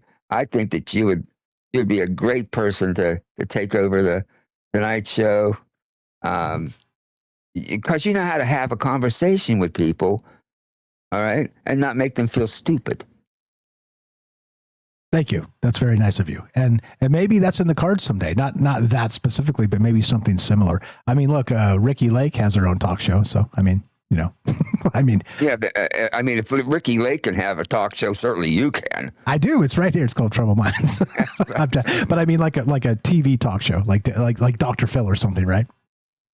But when you go on other people's podcasts, doesn't that help your following? Yeah. Oh, yeah. Like any kind of reach like that is good. Kind of exposing yourself to different audiences and stuff. Yeah. And if you've noticed too, if you followed some of that stuff that I've done, those other appearances elsewhere, I'm a little bit of a different critter, right? Like I'm not the Troubled Minds guy. I'm a little bit breaking my own rules sometimes because I'm not a silo. I'm a just like everybody else, I'm a complicated individual with contradictions all the time. So yeah, it certainly helps. And it's good to talk to people sort of outside of this space, because in this space, I'm sort of the gargantuan monolith that can shut you down and, take you off or, not really have an argument with you. And you know what I mean? But sort of outside of the space, it's an interesting dynamic to feel within me, because I'm so used to this and I'm good at this. I'm very good at this, but kind of doing that guest appearance thing, I'm not so sure I'm good at. And that's good. It scares me a little bit, but it also teaches me a little bit more about myself, which I think is what we should always be trying to do. Anyway. It'd be good when you have other podcasters on your show, or at least calling in, right? One of the things that I really am grateful for when it comes to your show is I think it was just one time that Gomez lady called in on Troubled Minds, and I got that made me interested, so I wound up checking her out, and I follow her all the time now, and I think that that helps them also improve their subscribers. Yeah. The old cross-pollination of audiences. Christina Gomez. She actually didn't call. Yeah. She was in the chat. She showed up in the chat and hung out for a little bit. Okay. But yeah. She's turned up in the chat. But that made me go and check her out. And, of course, when you do your friends of the show thing, that helped a lot, too, because I've checked a lot of those out, too. Amen. It's podcasters helping podcasters. Amen. Yeah. Amen. Yeah. Let's be famous? No. Well, really, no. Like I'd like to be rich. That'd be nice. But famous, you can have the famous. Let's turn it back around on you. What do you know about fate and the Roberts and the creative space that brought you here with us tonight? What do you know about fate for yourself? Yeah, that's really interesting to me because I can clearly remember how I got onto your show in the first place. And that's back when you were doing Little Green Men. I was less impressed with you than I was with your co-host there. Frank's a smart guy. Frank was really the curmudgeon and the gravelly voice, the deep voice there. I thought he should never have given it up. He really had the voice for it. But then I started following you. And I got hooked, like cocaine. I'm not as dumb as I look. Yeah, well, I appreciate the way you handle it. I mean, I think it's a crying shame that you haven't, built up into a million followers or whatever. But at the same time, I'm grateful because it'd be hard to call you. That's true. We get on your show. We'd take a bunch of calls and then we'd have to cut you guys short and then all the rest of the stuff. So there's some magic in flying under the radar. And I appreciate it very much because I've gotten to know you. I've gotten to know James and so many other people as part of this. And that's really, really, really good. It's about making connections. If it wasn't for your show, I would have no idea about James, and I bought all his books. There you go. Thank you. That double thank you. Exactly. And you're right. He's kind of like a Charles Fort. Yeah, I agree. Like I said, yeah, he knows just how to tell the story in his books just enough that it doesn't get, he knows how to where to put the borders. Right? When to start it and when to end it. It doesn't take a long time to do it. Oh, glad to hear that because I have no idea what I'm doing. But thank you. Yes, you do. Clearly you do. All right. I just wish that people would get onto you and your books because there really are fascinating stories there. As a matter of fact, some of those stories I thought to myself, I can make a short story out of this. There you go. Yeah, endless inspiration coming from these ideas. That's the point. And I think the most fascinating bit of this is we don't really dive deep. We sort of go wide and then look at sort of a granular aspect of this larger conversation. Like, look, you can look at the Odyssey, which is a fat ass book. I don't mean to be rude or negative, but it's a lot. It's big, and so you can still peel out some really interesting themes from it and have an amazing conversation. Just about out of time, brother. About a minute left. Okay, well, give us your best minute. I just want to let you know that I appreciate the show. You know that. And I think that I'm grateful that you stuck in long enough to get it going. I mean, to really get it going. All right. Because there were some times back there where I know you were starting to think maybe it's not going to go, but you've done a great job. And I think that some agent out there should grab you real quick, because I think that, yeah. Well, good night, everybody. I appreciate it. You were the best. Please go give Robert a follow on all the places. You know what to do. The Robert affectionately. He is a mentor to me and a mentor to us all. He's been a supporter of Troubled Minds for literally 8 years now, like right after we started. And he even liked Frank. I like Frank too. I had just played the Rube when we were with Frank. TroubledMinds.org/friends. Scroll down. It says The Roberts. Go check out his book, Stories from a Fractured Mind, the Robert Collection. It is right there. The Roberts. Let me get my big head out of the way. Go check it out. It's on Amazon. You can buy it tonight, get it tomorrow. Be right back. More Troubled Minds coming up. We're talking fate. What do you know about it? How weird does it get? And the Odyssey's back in the zeitgeist. We got Jay in Arizona coming up. Kramos, more from James and your calls as well. Do not go anywhere. Catch you in just one moment.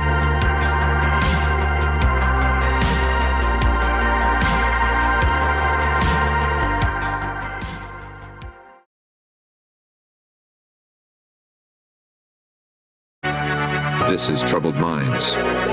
Your host, Michael Strange, the master of the mysterious, is here to guide you through the shadows of the unexplained.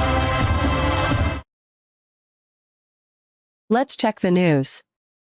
Astronomers have detected a rare sugar molecule, the same type of sugar found in raspberries and kiwis, drifting through a massive gas cloud near the center of the Milky Way. The discovery, published in Nature Astronomy, marks the first confirmed detection of sugar in interstellar space, and researchers say it suggests these compounds may be far more widespread across the cosmos than previously believed. The lead author of the study, a researcher from Spain's Center for Astrobiology, says the finding opens the door to life developing on other worlds much the way it did here on Earth. The detection was made possible by a newly developed technique that recreates sugar's unique light signature when vaporized with a laser. Turning now to the commercial space frontier, India has become only the third nation, after the United States and China, to successfully launch a privately developed orbital rocket. A company called Skyroot Aerospace sent their rocket into orbit on Saturday from a launch center on an island off India's eastern coast, completing what the company called a grand success. The 22-meter rocket carried experimental payloads including a lab-grown diamond and robotic arms designed to collect space debris. Prime Minister Narendra Modi called the launch a defining moment in India's space journey, as the country pushes to grow its share of the global space economy to $44 billion by 2033. And finally, a new study out of Columbia University is challenging one of neuroscience's most enduring assumptions, that brain cells are specialists with single, clearly defined jobs. Researchers analyzing more than 14,000 neurons across 43 regions of the mouse cortex found that the vast majority of cells respond to a wide mixture of signals simultaneously, blending sensory input with decision-making in real time. Interestingly, when scientists zoomed out and examined the entire cortex as a whole, clear categories of neurons did emerge, suggesting both sides of a long-running scientific debate may have been partially correct. The findings indicate that what once looked like neural messiness may actually be one of the brain's most powerful organizational features. Thanks for listening to the Troubled Minds Radio Network. Indeed. How's everybody doing tonight? What's up, Kramos, Sacha, APOC? What's up, Chef Pete, Karen Rocks, Herschel? Thanks for the call, fire stuff. Matzel, what's up, the Robert? Thanks for the call, fire stuff. Gaston, Eric, Daryl, and James. I see there we got the Puff Sighting and Gordo over there on Rumble. Hope everybody's well tonight. If I missed anybody, Ioxy says time to replace Snorri. Mike, you're up. Thank you. Premier Networks. Blah, blah, blah. Who'd I miss? If I missed anybody, sorry about that. We had somebody else, Nostra. We got Salty Squiggly. What's her brother over there on Rumble? Here we go. Troubled Minds happening in just a minute here. Discord messed up the Discord has its foibles, as do we all. I don't know, I guess. All right, we got Jay in Arizona coming up, and then we got Kramos and Eric, and more from James and your calls as well. Here we go. Troubled Minds happening right about, let's find the button. Meow.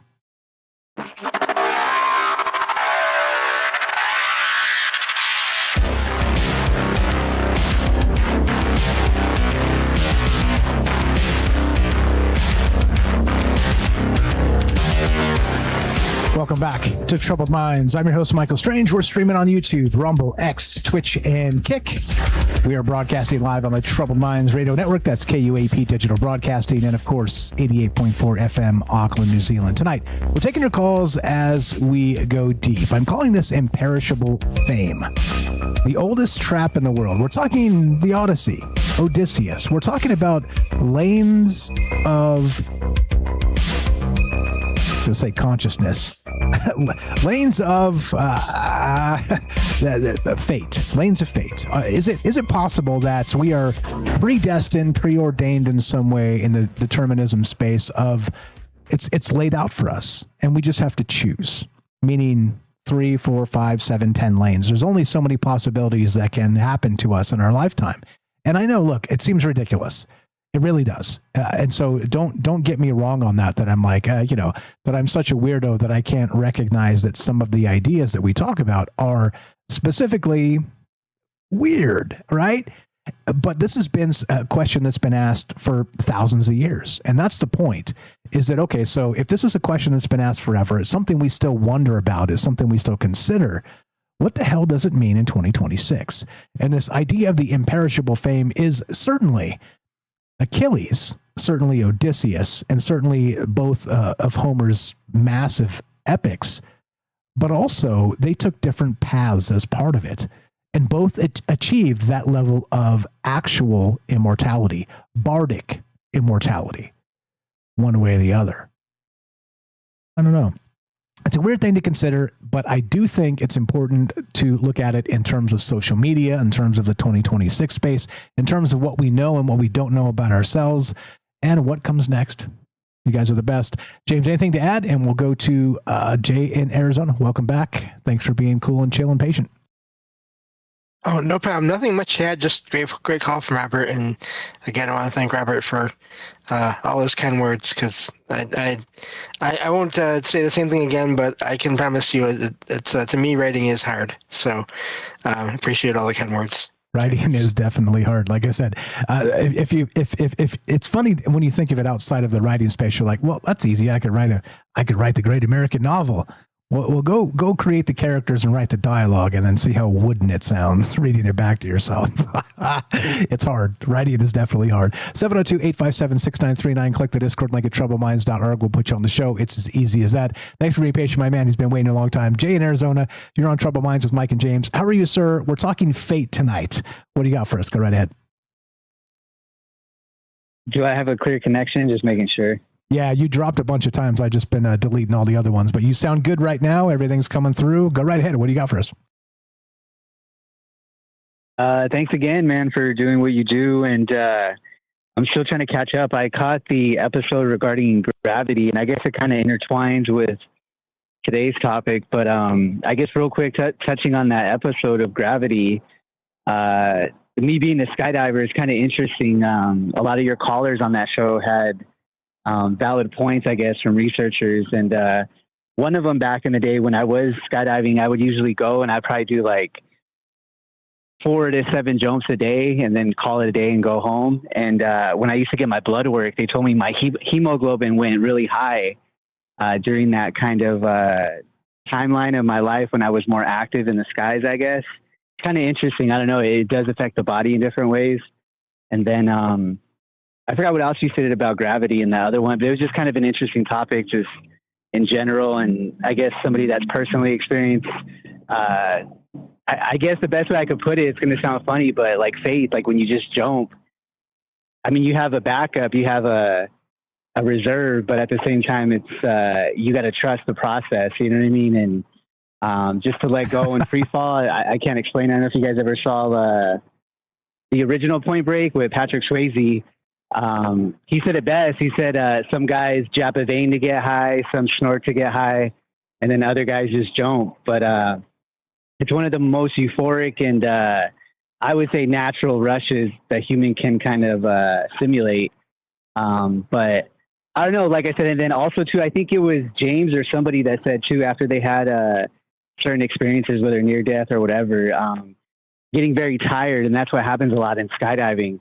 After you do a jump, I mean, you feel euphoric throughout the day, but towards the evening, you kind of come down. And I'm not sure if it's compared to an energy drink. I don't really drink an energy drink, but it's a good natural high. I recommend. I know people do like the submersive type of water effect on Earth, but I don't know. It's just interesting. But then going back to today's topic about chosen fate or whatever you want to call it. I don't know. It's interesting life, I guess. I don't know if you guys ever analyze yourself, but if you ever ask yourself, why am I on this path? It kind of makes you wonder sometimes if it's more nature or nurture, I guess. If it's more instinctual, like spiritual, or just something you kind of stumbled upon. But I ask myself that question all the time with just various things, including skydiving.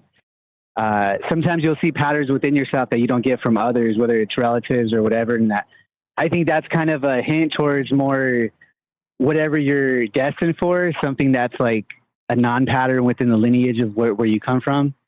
But yeah, I don't know. Like I said, I think we're all on our own journey. And I just think that maybe it's true what they say. If you don't get off on the proper exit a few times or review kind of your mileage, I guess maybe something does happen and you repeat it again. But I don't know. It's interesting to me, just life in general. And then of course, your concept, and every time you go to the drawing board, it's something that captures ears around the world. So thanks again, man. I appreciate it. Thank you for the call. Thanks for bearing through the drops. I don't think that's my end. I think that's your end. You're having like a connection issue there, but you called back several times. I appreciate you sticking through it. Thank you for listening to the shows. Thank you for contributing, and thank you for being safe out there jumping, man. Like I couldn't do it. Heights is my thing. I'm like, nope. Like send me up against 1,000 demons with like a butter knife. I'm in. Yeah, they'll cut me to ribbons or whatever, but don't throw me out of an airplane. Absolutely not. That is not the way I want to go. And I'm not saying that's how you're going to go. I'm just saying that it scares the hell out of me. Heights are my thing, man. I'm glad you find it a catharsis in it, and keep doing it. Keep being safe, and I appreciate the call. You're the best, brother. And I think he may be hung up. Yep, cool. Fire stuff. Great call from Jay there, and he's the official skydiver of Troubled Minds. And again, has said all kinds of kind words about me. I'm not sure they're all true, but it's nice to be considered positively in the wide world out there. I appreciate that. 702-857-6939. Click the Discord link at troubledminds.org. Anything else, James, to add? And then we'll go to Kramos Dipped. He said he'll be back, so we'll go to Eric after you, unless you got anything else, or if you don't. Just to clarify, I was talking about out-of-body experiences and being tired after that. Just in case anyone is curious, I haven't had any near-death experiences that I know of. But yeah, it's a great call from Jay.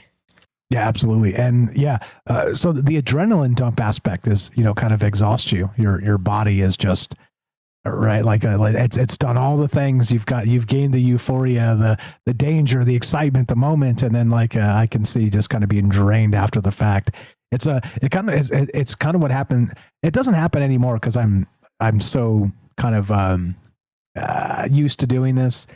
But, you rewind 5 years ago on Troubled Minds, and it was kind of like that. For me, it was kind of like jumping out of an airplane, because it was one of my bugaboos. One of my things that scared the hell out of me was speaking publicly. Like, as many of you know, that was one of my things that I wanted to conquer and challenge myself with. And it was part of what I built Troubled Minds for. It wasn't, no offense, it wasn't for any of you. It was for me. Yeah, right? How dare I, right? Man, I'm kidding. How dare I?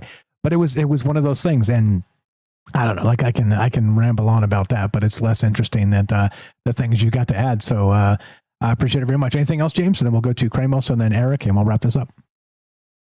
Yeah, just that I can totally get that. When I first started talking in a microphone, it definitely wore me out every time, and now it doesn't so much anymore. But it was when you're first starting to do something. And I had this last night, and I'll make this quick. I was telling Mike about this too, offline, off a show, that when I first started talking about all these things, these paranormal things that happened to me, I was really nervous at first. It took quite a while to get to where I am now. And I thought that I was basically over that. And then I had an experience that I covered on a show that will be out this Thursday, that I didn't want to talk about, and I finally did on a show on Saturday for the first time at full length. And it was very much like that. When I was all done, I was worn out. So, but yeah, great calls so far, everyone. Looking forward to the rest. 100. You were the best. I caught part of that fire stuff, but I'm, as you guys can guess, I'm close with James off of the shows as well. So I've been very well aware of this for a long time. But go check out his latest drop when it drops on the podcast. Did it drop already, James, or is it something that's going to release momentarily? Thursday morning will be out. Go check it out, and you'll see what we're talking about. It's not a comfortable thing to talk about, and it was sort of an abduction experience type of conversation. Jen was there too. Shout out, Jen. Great conversation. A lot of amazing ideas came out of it, and I just caught the second half. I was just getting home and put it on.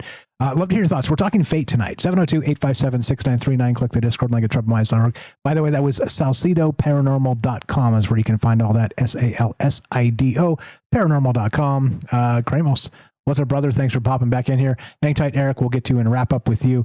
Thanks for being patient, friends. Kramos, you're on Troubled Minds with Mike and James. How are you, sir? And go right ahead.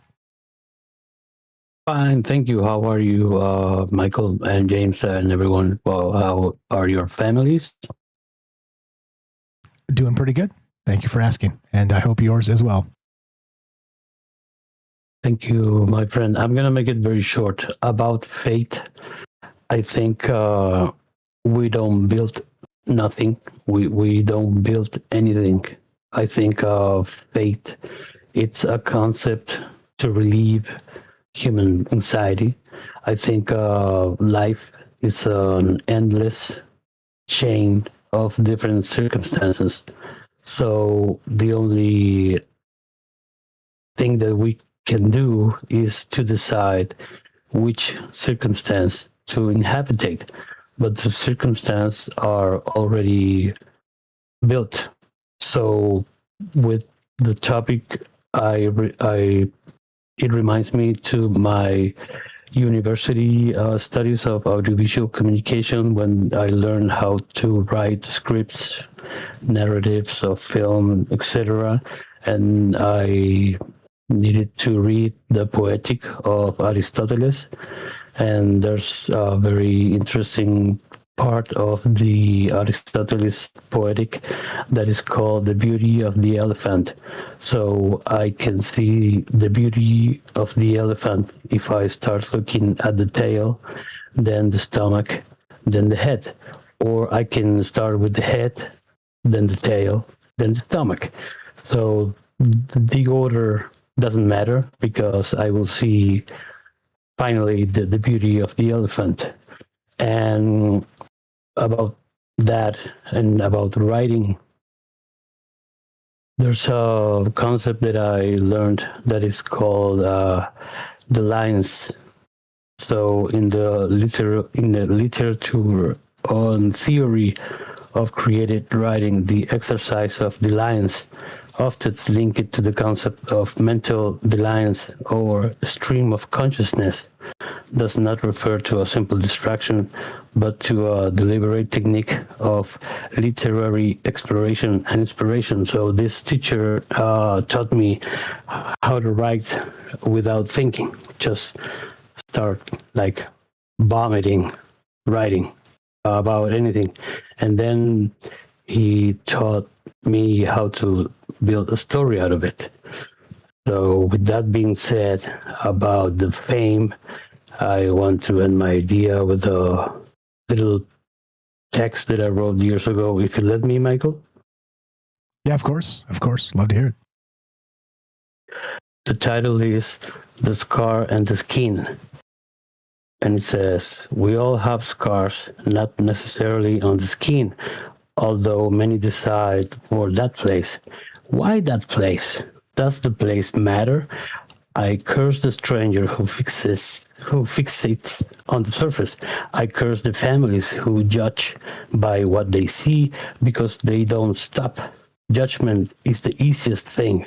I curse the one who declares that he has none for being a liar, but above all for being a hypocrite. I curse those who decide to imprint them on their skin. I do not curse them for the fact, but for the same factor that happens to us when we face them.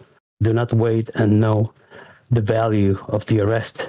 When a scar begins, there is movement, but what happens when that glorious, painful, or pleasurable advance stops? The only ones to blame for any scar are us and no one else. There's always a culprit, isn't there? There is always an external factor of which we are victims. It is so entertaining to suffer from a scar because it manages to elevate you to such a point where you are never responsible. You are just a poor little victim. Poor you. I curse the writer because he never gives letters about himself, about his scar. It is easier to refer to and even describe those of the rest. Invent a good story and boast about the collection. Since when is skin an important factor for the market? Wake up, there's good money there. Or if you're one of those, you will find a lot of recognition too. Since when is a scar on the lung or on the brain less serious than one or more on the skin? That is how surroundly imbeciles is the mind that condemns what it sees before what can be read to discover a real one. Why do I need to find out? If it's not my problem, bad luck, and I continue with my company. How much does a scar cost? I imagine that there must be offers of a beautiful settlement, a late night sale, or a bargain at your disposal. A lot of suicidal, tired people, but not entrepreneurs to offer you a good deal. Only searchers for songs that portray some certainty. His name and surname are Scar. When we walk and look, when we shoot and don't scream, only the conclusions under the dermis stands as the streams through which life can actually travel, where the inner cracks will give me eyes, but that I can caress. Like the air when it reveals its message, the scar wrap it in a smile, as in success and fortune, the scar full of melancholy, which dances in the corners of houses and sleepy places, but sharp in the attempt. The scar, like the mother and like the daughter. The scar, the luck for poison. Thank you, Michael. Yeah, well said. All that. That's fire, and that's the point of this. Is there is the seen realm and the unseen. Right, we talk about this all the time. There's the Amun Ra, the radiant sun and the unseen space, and I've always said this regarding this show is be kind, be nice to people. And look, I'm not perfect, and I have foibles, and I have moments where I should be more kind than I am, but recognizing that everybody's going through something in that unseen realm is incredibly important. And very, very well said. All that. You're the best. Cremos, we love him a lot. Radio de los Notables. I say that right? Yeah. Yes, exactly. Notables Radio. TroubledMinds.org/friends. Scroll down a little bit here, and my Spanish is terrible, but I do speak a little bit of it. Right there, it's alphabetical. Follow Cremos. He's got a link tree.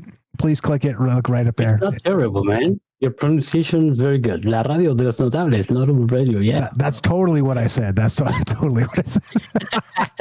That's not really what I said. You're the best. Appreciate the call. Thank you for listening. Thanks for caring. Thanks for sharing your writings and your musings and your ideas. That's the whole point of regular people getting together, talking about incredible things.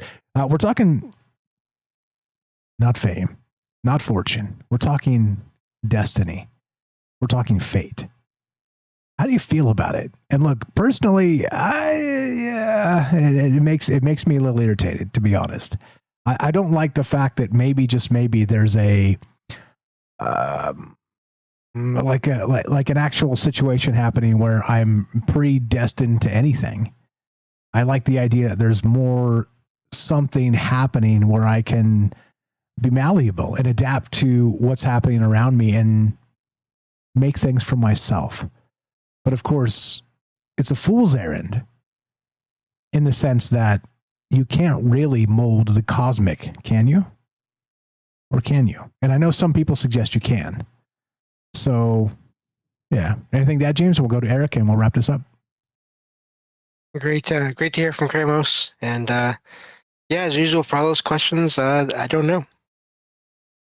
You don't know, James? Are you kidding me? Like, are you kidding? I'm sorry. You are a paranormal expert. You need, bro. You need to bring some answers sometimes. Okay, now I'm upset. I'm gonna leave. No, I'm just kidding. I'm out of here. No. Don't ever piss James off. Though I do it several times a week. He sticks around. You're the best. 702-857-6939. Click the Discord link at troubledminds.org. We'll put you on the show. It's very easy. By the way, Discord is a chat client, is a voice client. It's completely free. You can find it at troubledminds.org. Click on the top to join the Discord. Come say hi. Come hang out with these amazing people that make the show go. As you've recognized at this point, it's not just me. There's a lot of people with a lot of incredible ideas, including, of course, Eric in Ohio. Welcome to Troubled Minds, brother. You're on Troubled Mind. You are on Troubled Minds with Mike and James. What do you got for us today? We're talking fate. We're talking Odysseus. We're talking the Fey realm, all manner of things. As you know, take it wherever you like. Thanks for being cool and chill and patient with the entire space. All yours. Hello, Mike and James. It's good to see you guys and talk with you guys. And you, sir?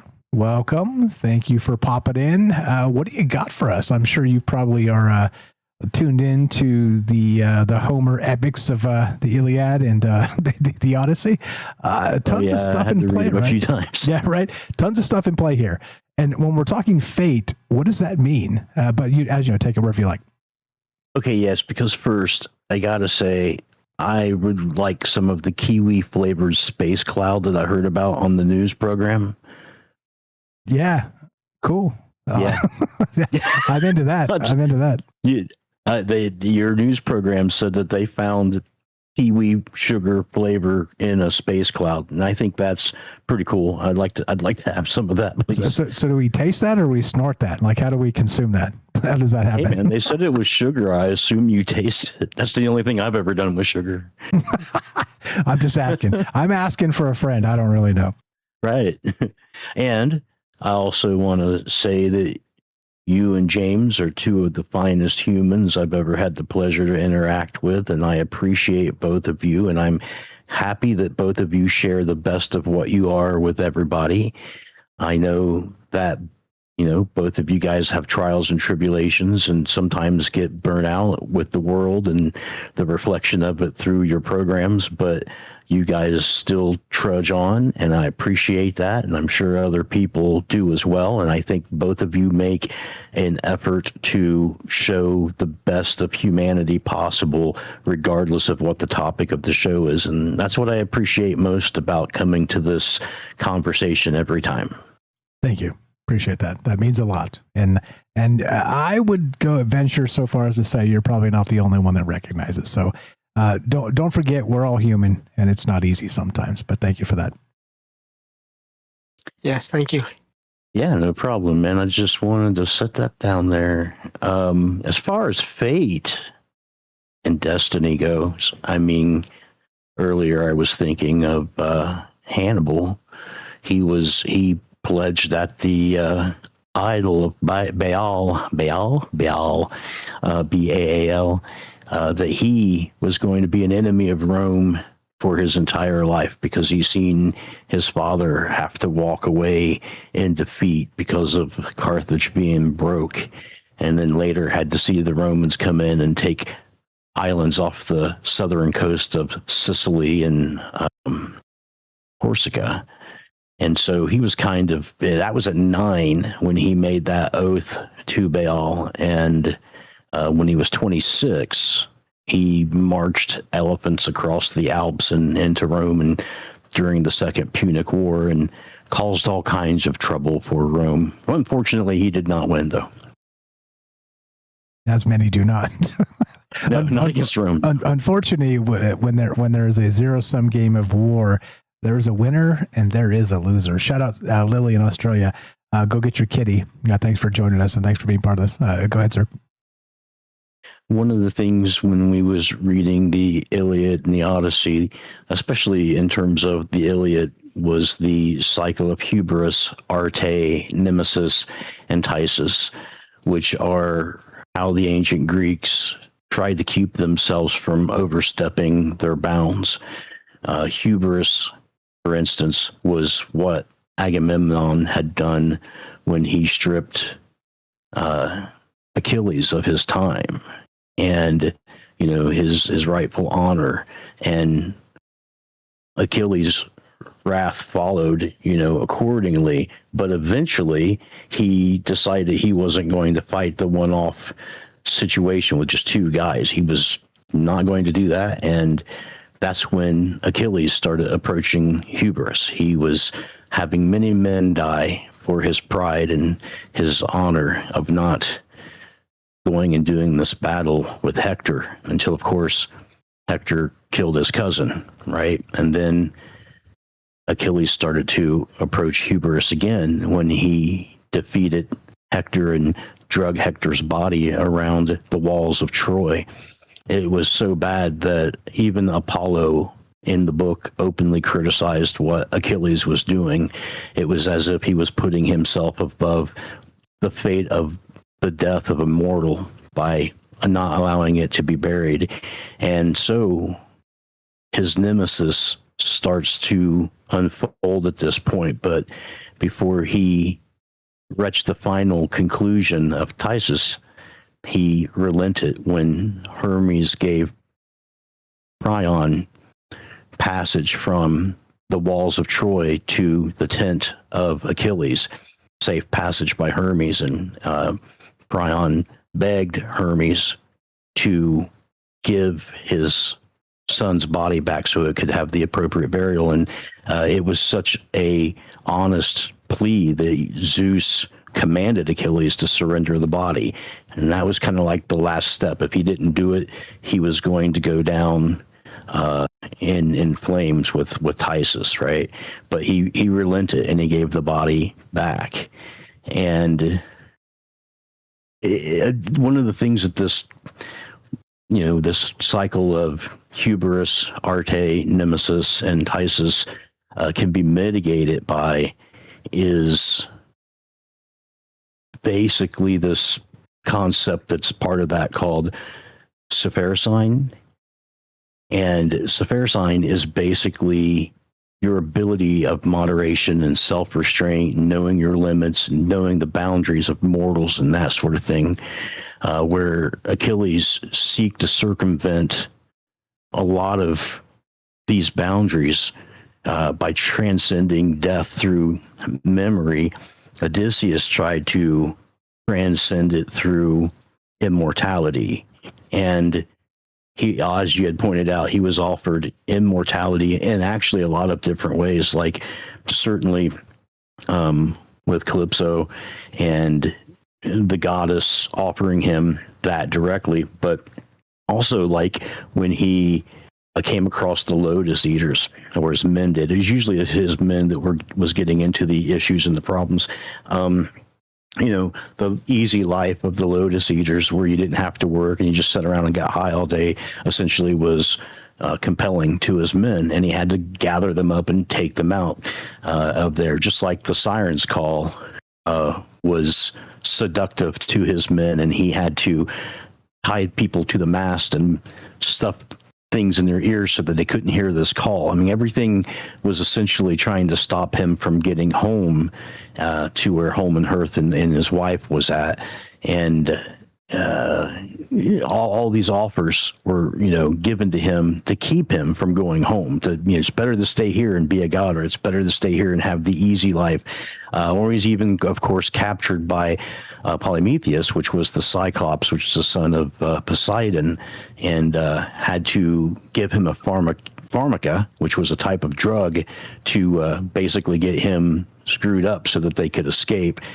And of course, they met a sorceress that changed a lot of his men into pigs as well, which was, and they knew who they were. Like they knew who they were before they were turned into pigs. So it was like terrifying for them.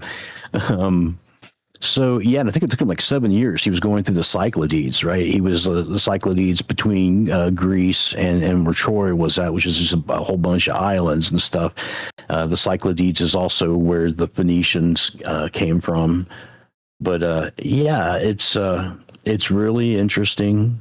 And the ancient Greeks had a lot of this stuff mapped out, not just hubris, arte, nemeris, tysis, and Sophocene. They also had, like, inscribed on the wall of the Temple of Apollo, "To thine own self be true," which later showed up in Shakespeare and kind of became the motif of the army at one point, be all you can be. And of course, the Olympic Games exemplify this as well. The Olympic Games exemplify pushing the body to the limits with gymnastics and weights and things of that nature. So this whole concept of a hero's destiny to be remembered beyond the moderation of what the ancient Greek society deemed as the status quo, oftentimes in their philosophy and legends ended up having a price to be paid for transcending those boundaries. And the boundaries were often things like between the mortal idea and the divine idea, between honor and fame and youth and age and memory and oblivion and life and death and time and timelessness. Like, it was just unseemingly for an ancient Greek to step out of those confines, right? Like even when Socrates was taken to trial, he was taken to trial for sedition and corrupting the minds of young people, and also speaking with demons, which he said was the things that gave him the answers to his questions. So that was stepping outside of the boundaries. You weren't supposed to be getting information from the divine like that. And of course, you weren't supposed to be changing the status quo. And of course, he got to pick your poison. He picked hemlock. I don't know why. And the old trope goes, he was telling jokes after he drank the hemlock, right? So he drank the hemlock, and then he was telling jokes as he went out. Like, just kind of like the absurdity of the situation. Like, I'm smarter than all y'all. I'm talking ideas that probably won't be validated for 1,000 years, and you guys are killing me for it. So let's sit around and tell jokes till I croak. It's so stupid, right? Yeah, it's so crazy. Regarding fate and yourself and sort of your own personal journey, you don't have to get super personal, but like, do you think there is a lane, like fate lanes? Where, let's say, meaning, do you think it's wide open, or do you think that the fates actually give us 3 to 5 or 7 or 12 or 15 possibilities or whatever? Like, I don't know. I'm of two minds, but I think the old ways suggest that maybe, just maybe, kind of like Achilles was told by his demigod mother, that maybe it's just this or this or this or this or this or this. I don't know. How does that strike you? Does it piss you off like it pisses me off? No, it doesn't piss me off or anything like that. When I think of destiny being unavoidable, I think back to relativistic science and block universe theory, where that states that all time has already been planned out and mapped out. It's just your conscious that moves through it. So, I mean, it makes me think of that. When I think of having the ability to avoid your fate, I think of things like the second law of thermodynamics and entropy increasing in so many situations, which seems to be the state of the universe. And then, when you think of destiny as being something that is manipulatable but still has a particular ending or theme in mind for you, even if you have a little bit of control over it, I oftentimes think of things like Roger Penrose's reduction theory, where he says that there's always about 4 to 6 options open to you in the universe, which gets collapsed by microgravity into a particular reality that we all are in and see and experience, but that there's a bit of control over how that happens from each individual, just like everyone has their individual space and everyone has their individual time. In relativistic science, everybody through OR would have their personal mind in that sense. So I don't know, man. I mean, if you ask physicists, they will tell you, and biologists, that everything's deterministic, that every part of your body is deterministic. Every atom, every electron, every molecule is deterministic, and none of those things on their own decide anything for you. But nevertheless, it feels like you have free will because you get to make the choice on what kind of cereal to eat in the morning or what flavors to put on your taco in the evening, right? So you feel like you've got a choice there. But gosh, I don't know, man. I can't get mad at it because I don't really know which of those paths it is. You know, I don't know if anyone was ever destined for anything. And then again, I don't know if anyone has ever had free will. So I don't know, man. I mean, what brought me to this radio station was chance and circumstance and my desire to have something to do. I had just graduated with my master's and I'd been writing papers and reading books and doing all kinds of crazy things.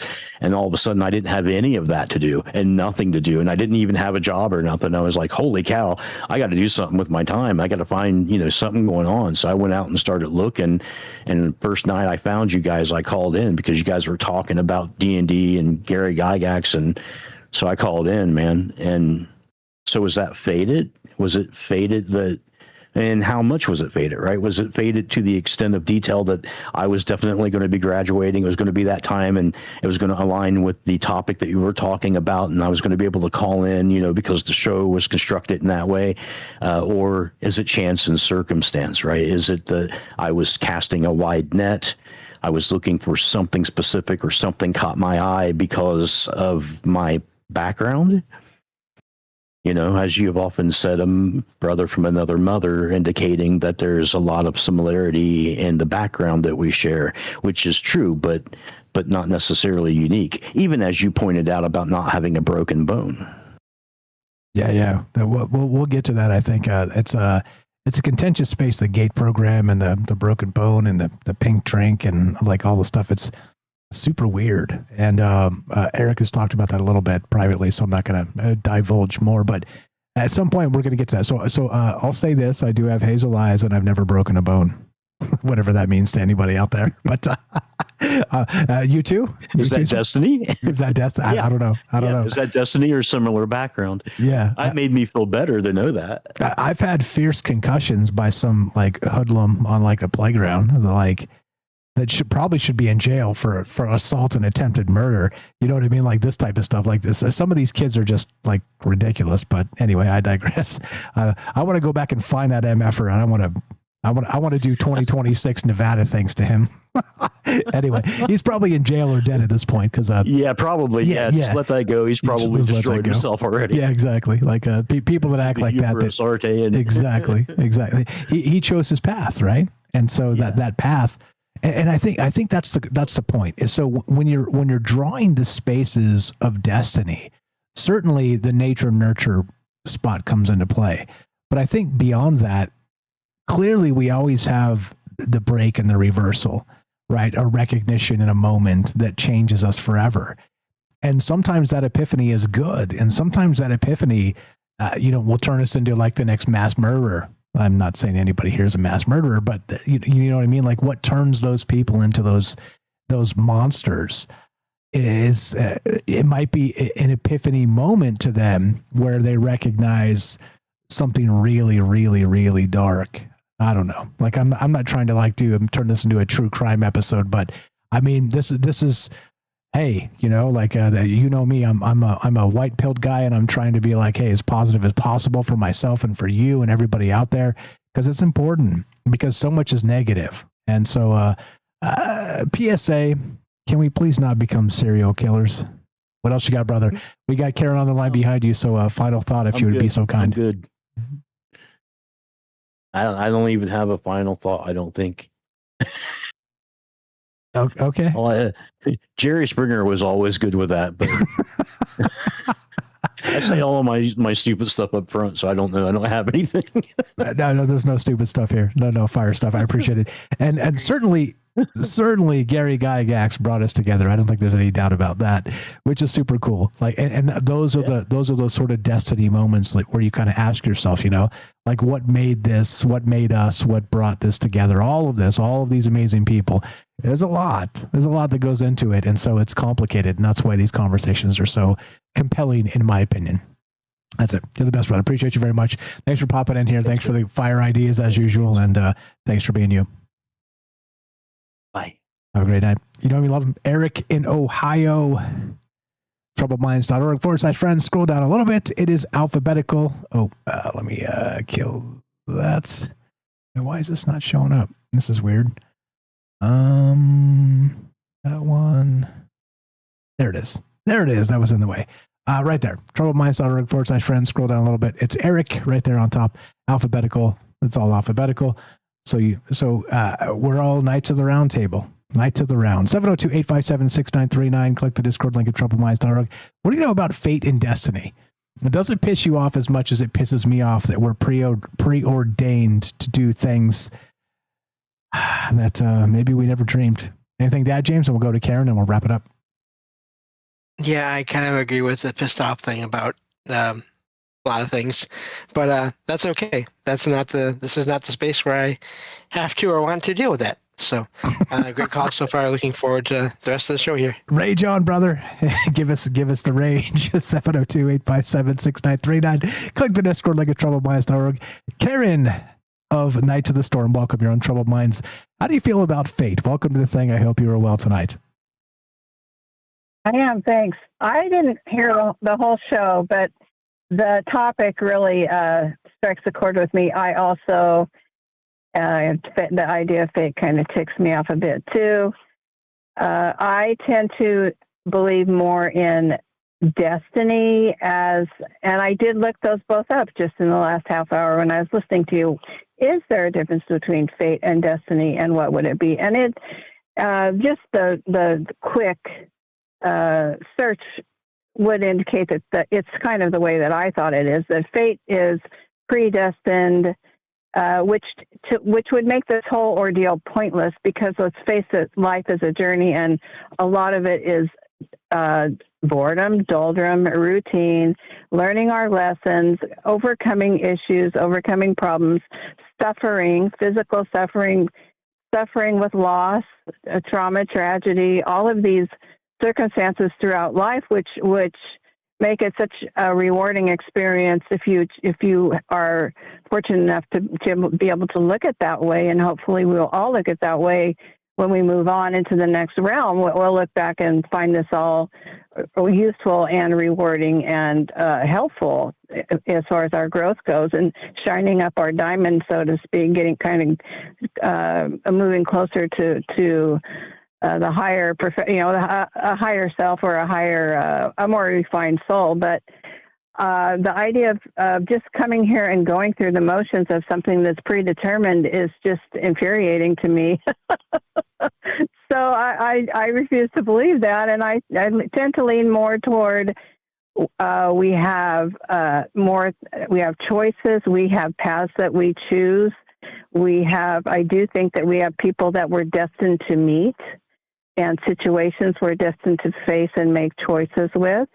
But I also think that we as a group, or as a whole, or in small groups, can influence each other. We can also, I think, influence or have an impact on the destiny of others just by our own encouragement or discouragement or cruelty, kindness, nurturing or shunning, building somebody up, or helping them feel worthwhile, or tearing them down, which is why parents and teachers and the people around us in our formative years can be so important, because I think that they can help determine self-determine that determination, or that feeling that we can have a role in our lives and in our destiny. And I think a lot of it is the way we look at this perspective. We've talked about perspective before. I think a lot of this does come down to perspective, possibly. So I'll let you get a word in edgewise there, Mike. I appreciate it. Thank you for the fantastic ideas. And look, perspective and belief, I talk about a lot, sort of the idea of identity. And think about it in terms of Odysseus and Achilles. Like, were they sort of drawn to these spaces without, again, the fate and the destiny conversation, right? And I know it's fiction and these people probably didn't exist, or maybe they did. Like, I kind of want to believe somewhere in my heart of hearts that they did, and these decisions were so archetypal to the human experience that they just resonated forever. We have those figures in our mythology. Yeah, I think so. Exactly right. I think you're spot on. Whether they're real or not, I think 100% is very Jungian. But I do think in terms of the larger context of this, the fate and the rest of this stuff, it grinds me the wrong way, just like simulation theory does. And they're very intertwined in that, we're put here for a reason. We're supposed to accomplish a particular reason. But I mean, and I'm bringing it up twice tonight, so I don't want you guys to really think I'm a serial killer or something. But like, I could be, right? I mean, you could be. You know what I'm saying? Like, oh, sure. Yeah. And so there are certainly turns and twists and spaces of ideas where, you are negative to yourself or you are positive to yourself.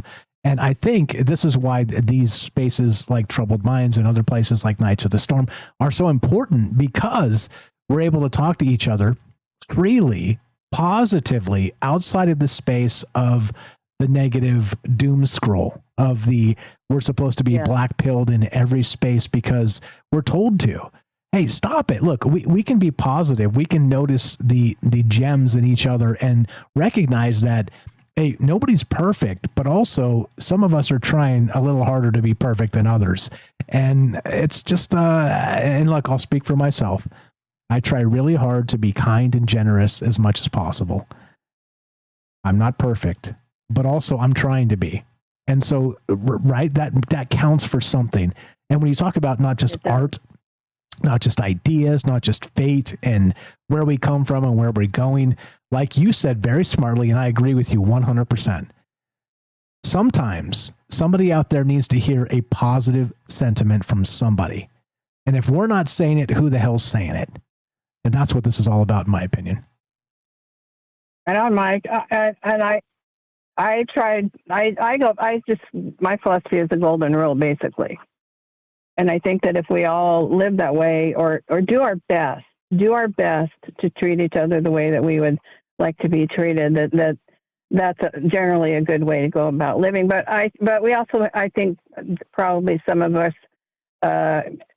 terminal optimists are harder on ourselves than we should be also. So we have to cut ourselves some slack too. And the importance of community and encouragement and just a kind word, a smile, all of those things which we see kind of being pulled away from us incrementally. We need those things. I think we thrive, or we do so much better when we nurture ourselves and each other that way, and we're intended to do that. That's what a family unit or a friend unit that's functioning at its best, or even if it's functioning somewhat dysfunctionally, but has positive moments. That's what people thrive on. That's what we need, and I think that's what we're here for, to some degree, is or perhaps to a large degree, to encourage each other and get better at loving ourselves and loving each other and our surroundings, and just generally feeding that positive wolf instead of the negative wolf, and even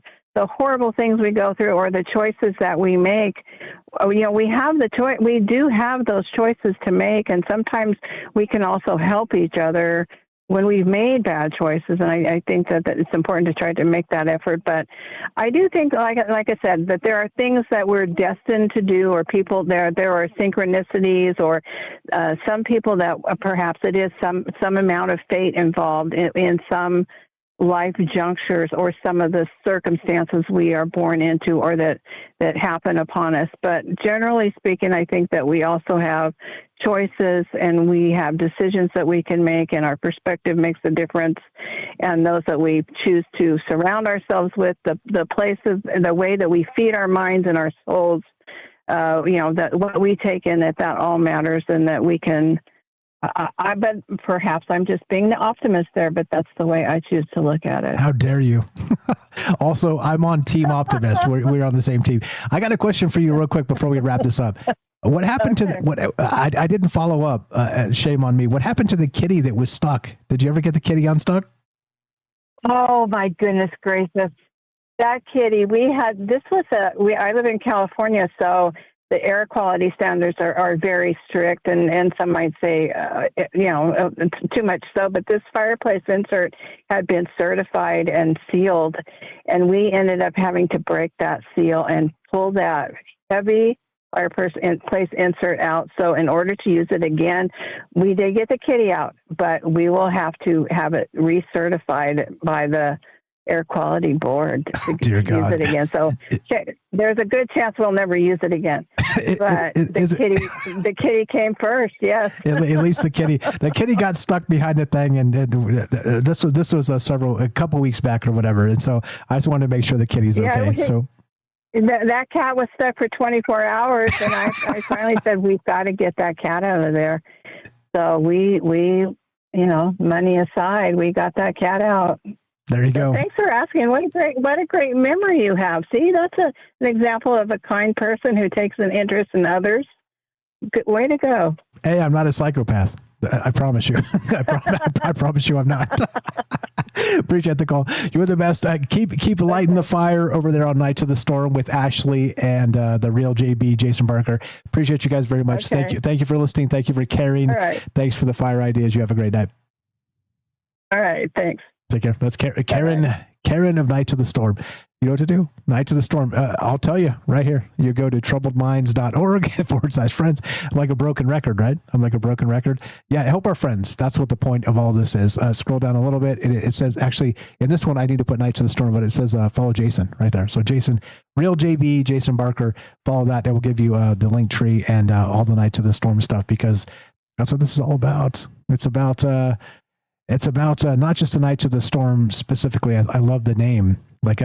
By the way, Troubled Minds is a fire name, but you know it's also a fire name? Nights of the Storm. Indeed. Super fire stuff. Appreciate that. James, anything to add? And we have a mystery guest that we'll talk to in a moment, and then we'll wrap this up. I hadn't heard about the cat. Glad to hear everything worked out okay, at least for the cat. Sorry about the fireplace situation there, but great call. It was great to hear from Karen as always, and I think that's all I have for now. Yeah, the cat. So a couple weeks back, 3 weeks, she had mentioned in the chat that their cat was stuck, and so she was kind of making fun of her cat, saying it was a fat cat, and that's why the cat was stuck. And we were making some jokes in the chat, and I said, just don't feed the cat for a little bit, and then make sure the cat gets some water. Maybe the cat will drop a pound and then be able to slip out. Apparently not. Apparently not. But they did. Hey, sometimes you got to bust things up. And look, living in California, you got to get everything recertified. Don't get me started. I've been dealing with the DMV and stuff recently. Don't even get me started on any of that. What do you know about fate? 702-857-6939. We'll go late for an old friend. APOC, welcome back to Troubled Minds. You're on with Mike and James. How are you tonight? And go right ahead. How does fate rub you? The wrong way? The right way? Is somewhere in between? Well, so give me the difference, the distinction between the two. Because I'm seeing a division, but I don't see where there could be a division. And yet everybody seems to see a division. So with what? Fate and destiny? With destiny and choice. I think it's all ish. I mean, they're all very specific definitions, but basically just kind of throw out the definitions directly and think about being preordained to where you are and where you're going, where there's not enough choices, but just a few choices is really kind of the point. We're talking about Achilles and Odysseus as part of this larger, going back thousands of years, that conversation, right? That's the thing. I mean, well, we could get caught up in the definitions of these things. I think it's less important than being ordained to be here. Like, do you think there's something that led you here? And you don't have to address that directly, but I'm just saying, like, that led you anywhere in life. There's it's very simulation theory-esque, and it does kind of piss me off a little bit when I'm thinking about it. But I don't know. I don't know what to say other than that. But go ahead. So I think you may remember my opinion on this. Maybe not. But when you look at yourself from a certain position, you're looking at a timeline, and so let's imagine you've already lived your life, you're outside your timeline, and you're looking at your life, and you perceive things from that position. And when you do, in that position, you're looking at things as they have occurred. And you could technically say that that's the position of the idea or the concept or the seed of fate, because things are perceived to have already happened, because you're looking back on it and you're going, oh, well, yeah, so it's destiny, right? Because you're looking at it from right there. But if you're doing it in that position, then you're making the choice to do it, or somebody else is making the choice for you, or you're in a position where choices may or may not be actual choices, and so you're just taking action on whatever you can take action on, and however you define choice. I don't know how you want to define choice in all of this, but if you're taking action and the things that are happening as you are taking action, whether there's a causality to it, we can talk about that maybe, because that goes into choice. But there may not even be a causality, to these things. But if there isn't a causality, would you even call it destiny? Or would you have to say this action being taken is just someone being in the present moment as they are existing, and you can label it choices, you can label it whatever you want. But do you see what I'm saying? There are so many positions to this idea that I don't see it as a divided idea. I've always, do you get it? Yeah, it's a fractal. So the fractal of possibilities is really my point for all this, right? So Achilles was given 2, preordained by a demigoddess mother, and again, that's fiction. We can take that as fiction, but it certainly begs the question in 2026 about fate and possibilities, and that's the whole point. So you're talking fractals, I'm talking sort of tighter lanes, but I think both play, because I am more into your idea, because you're suggesting, for instance, let's say that, if the car's out of gas, you're going to get gas. Is that fate? Nah, I mean, that's more causality, right? That's the car's out of gas, you go get gas. But if sort of reverse causality. Well, I mean, you're out of gas. But still, right? It's still cause and effect in the whole bit. But then let's say that for instance, we talked about my brother, and we talked about people. Who was it? Herschel, talking about a family member that just knew from very young they wanted to be a surgeon and a doctor, and they wanted to help people, and they became that. And then the soccer player that was Messi bathing the little baby that ended up across the pitch from him in the World Cup final. I mean, there's some weird stuff happening with that. And it feels almost as if we are able to, and we've talked about this in the past too, manifest those fractal possibilities. But I think it takes a force of will. But as usual, right, we are blessed in the West in some degree where, and I said this a lot in the past, if there's a genocide situation going on, then we just end up, in a grave with everybody else. So not to be morbid, but you get my meaning. There needs to be some actual control over the situation. And if we don't have it, we can't have it. And I think fate really becomes synonymous with liberty, synonymous with safety and liberty in some capacity. Not to go all 1776 on your ass, but I think it's apt for the conversation. So there's there's another position in this, or a couple of different positions, and that is that you can say that one thing is natural and another thing is man-made. So let's say destiny would be natural, and in this scenario, and freedom is man-made. Let's say, or it could be the opposite. Since if people aren't given accurate choices, if they aren't given the truth in, let's say, truth in advertising, let's say people are making all their decisions based in advertising stuff, so manipulative scenarios where people are trying to sell you something. So they're making choices, but is that freedom? So you can see it from the position of the man-made idea.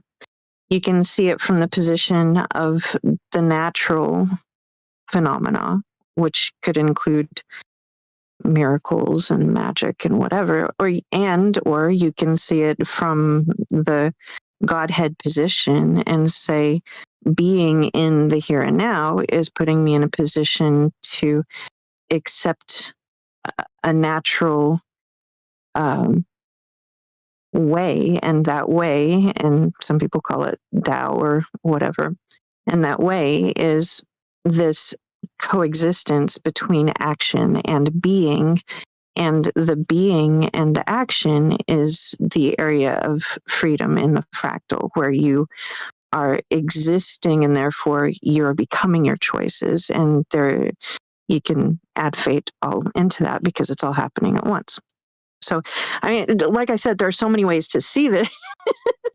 Yeah, well, so you get it. By the way, you've always got it. Yeah, like that's the point of the conversation, is because there's so many ways to see it. That's why we need to talk to each other. If we're not talking to each other, what service are we doing to humanity? It's important to recognize that what you see is not necessarily what I see. But when we talk to each other, we recognize where we're common. And that's the whole point. That's what Troubled Minds has always been, as you already know. I think as accurate as we can be when we're communicating. I mean, I've this idea of in NLP, they say the map is not the territory. That means that what you look at to get where you're going isn't where you're going. But I'm trying to figure out how can we get closer to matching the map in the territory where the map actually becomes the territory. Can we do that? Is there a point in humanity with which we can communicate via this absolute clarity as much as possible, where this information scenario merges with the beingness of all, that we're experiencing on the physical realm, and we're literally able to then make accurate choices, because once we arrive, how would I say that and not sound like Alan Watts? You can sound like Alan Watts. He's a cool dude. but it's but once we get to that position, I think, where we can be as clear and connected as possible, then I think that there's a space that doesn't then house space, that there's no space then between the thing itself and the communication of the thing, that the two become one. And so I think there's a position that can be had by humanity that there isn't a question ever between choice and destiny, because there's not even that idea anymore that there's a limitation there, that there's this, and I think that at least what I've seen, and I don't know that it's true, but what I've seen is that we've sort of placed this limitation into the mix, and some people see it as good, and I think that can be true for a lot of people. And I think that also we must at some point migrate out of this idea of something getting in the way being good. I think that once we can become something different, maybe, or recognize certain things and just know them and not even at some point, something to the degree that that there's no way that you're going to go back because you can't transition out of it. It's like you know something, and let's say that thing that you know is this idea that here's an Alan Wattsism for you. He says, I've been listening to him lately because he's funny and he's interesting, and he thinks of things in different ways. So that helps me think of things in different ways. So when he says, people catch this idea or this knowledge like it's a virus, and what it is this realization that they are God, and so they realize that they're God, and once they do, you can't get out of it. You can't go back, and because once you're there, you see everything as connected. You see everything as whole. You see everything as this thing. But there is a dividing point. So there are two parts of this, and one is you can look at it as what is the Indian god that does a million things. It has 1,000 hands or something. Shiva, it doesn't. Destroyer. Shiva. Okay. Well, whatever the case is, the god does not think about what it's doing. It is doing it in its natural way. And then there's another way to look at it. And there's this controlling mechanism that is this, you become the controller. So you want to dominate everything and everybody. And you think that they aren't doing it right because they're doing this. They aren't doing it right because they're doing this. And so you want to change the world, but only in the way that you want to change the world, right? And so the other character that he was talking about is in that natural way where the way isn't being thought of and decided. It is, doing. But my question is, can we bring those two beings together within us and say, look, both of these things are the same. We're just looking at it from whatever position we need to in the moment that we need to look at it from, 100%. The yin and yang. Yeah. I mean, and that's once again, that's the point. Like for us talking to each other is kind of recognizing these moments and seeing how we're part of it, part of the greater cosmos, but also we're still just ourselves. So it's not just a dichotomy of the two things, because there's a trillion things. And I always talk about the trillion data points and narratives and all the rest of these things. It's important. This is really important because every single thing you hear is a perspective. That's the Stoic mindset. That's Marcus Aurelius from Meditations. It's not, there's the truth. There's very little truth. It's perspective, and we can share perspective and gain more truth together, truth-ish, as I've always said. But I know this is important. You already know. You're go ahead. What is the truth? I mean, people define truth as one thing or another, and I would argue that it's bringing the map closer to the territory so that we can evolve into something that we can be much bigger in and do a lot more things and maybe think of things in transit. I see this brilliance of humanity. And so looking at certain things in life just hurt my heart, and it's like, oh, I see this incredible place that we must move into at some point, because we have war. We are doing things that are, there's a way, there's a balance, there's something that hasn't been had yet. And I think that once we transition, I guess maybe it's the 100th monkey thing, the 20% or whatever, that maybe once a transition happens, that we get to a position that we can no longer have war because we won't even think about it. We can no longer have hate because it won't even be on the menu. We'll no longer have this reason to try to control things or people because it's not even fathomable that we are doing that, because we know that there's no way to do that, because there's no way it can exist. We can't do that if we understand things from a certain position.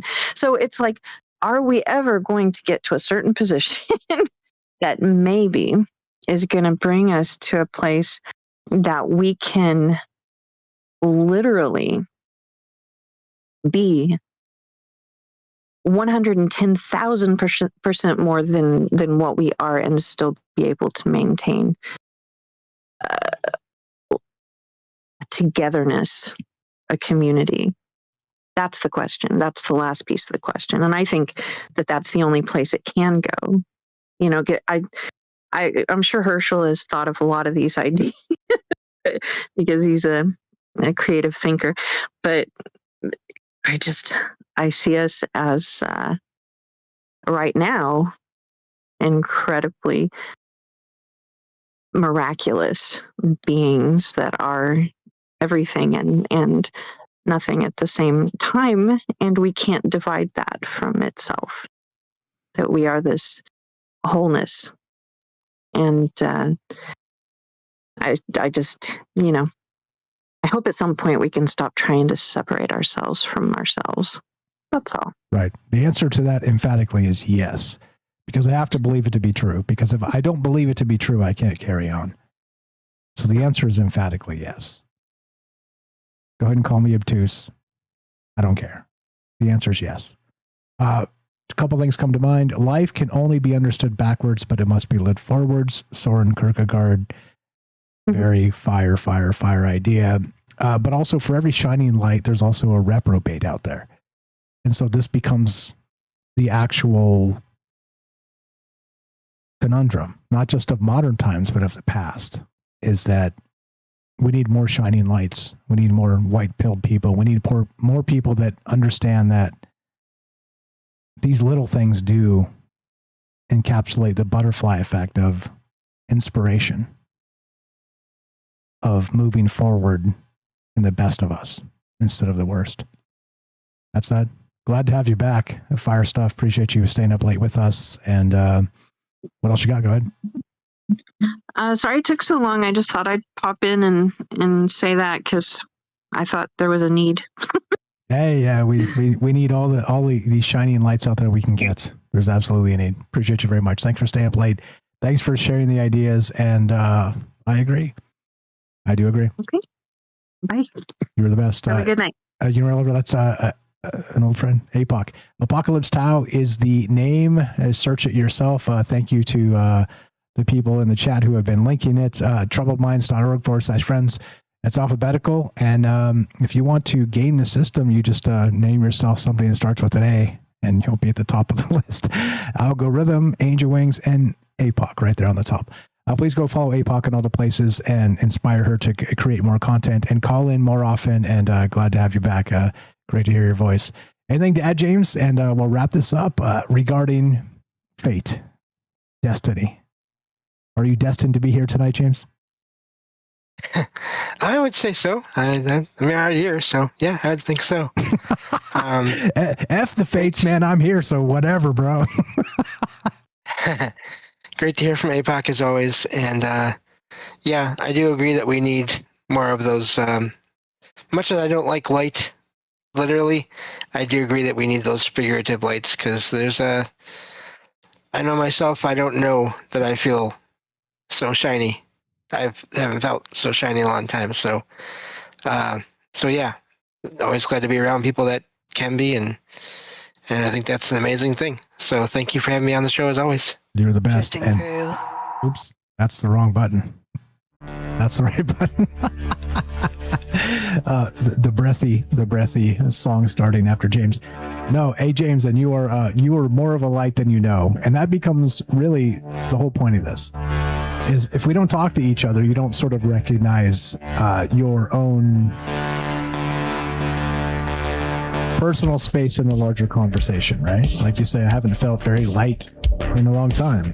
But also, by the way, you bring a lot of light to a lot of people because there are experiencers out there the world over that need to hear the things you're thinking about, that need to hear the things you're saying, that change them, that recognize, make them recognize within themselves that they're not insane. Like there's a lot, like this is a wide and varied topic we talk about, not just fate, but the paranormal, the UFO space, and everything in between and outside of those parameters as well. But if you didn't, look, I'm telling you, there's a lot of it, like as you know, it says in the very beginning of the intro, it says you're here for a reason. Many people are experiencers that are here for a reason, that have been part of this, that haven't told us their experience. And you don't have to. There's no pressure. But you understand what I'm saying, James. You are like the pressure release valve in a very dark space. So don't give yourself heck because you don't deserve it 100%. Thank you. It's true. It's true. Ask around. Appreciate all the calls. Thank you for being part of this. Look, I don't know what to say other than this is a dream come true for me. Thank you for recognizing ideas. Thank you for being flexible. Thank you for not... Look, I got a comment tonight. I think this is important to point out. So somebody said to me on X, and you can go trace it back. You can just go check. I'm not going to call anybody out or be ridiculous about it, but this was the comment I got tonight. There is no neutral ground in the universe. Every square inch, every split second is claimed by God and counterclaimed by Satan. Talking about General McCaslin. McCaslin was one of the good guys based on what we know, whereas posts I've seen from this particular person was suspicious. And look, recognize when you say things like that are so binary, this is how people end up murdering each other. All right? And I'm not saying there's no God or there's no Satan. I'm not saying that's untrue. It's a quote from C.S. Lewis, by the way. But also, if you can justify evil in somebody else because they see the world a different way, enough to murder them, and I'm not saying anybody's suggesting murder, but this is the type of binary thought that gets us into these conundrums. And when I say conundrums, I mean the Dark Ages. I mean us butchering each other over ideas we cannot resolve. This is important. And it puts me in a very precarious space because I'm not one or the other. I'm just me. You get it? If you want to help us help our friends, if you want to help the show directly spread the word, as we finish, it goes exactly like this.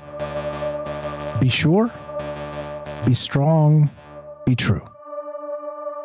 Thank you for listening. From our troubled minds to yours, have a great night.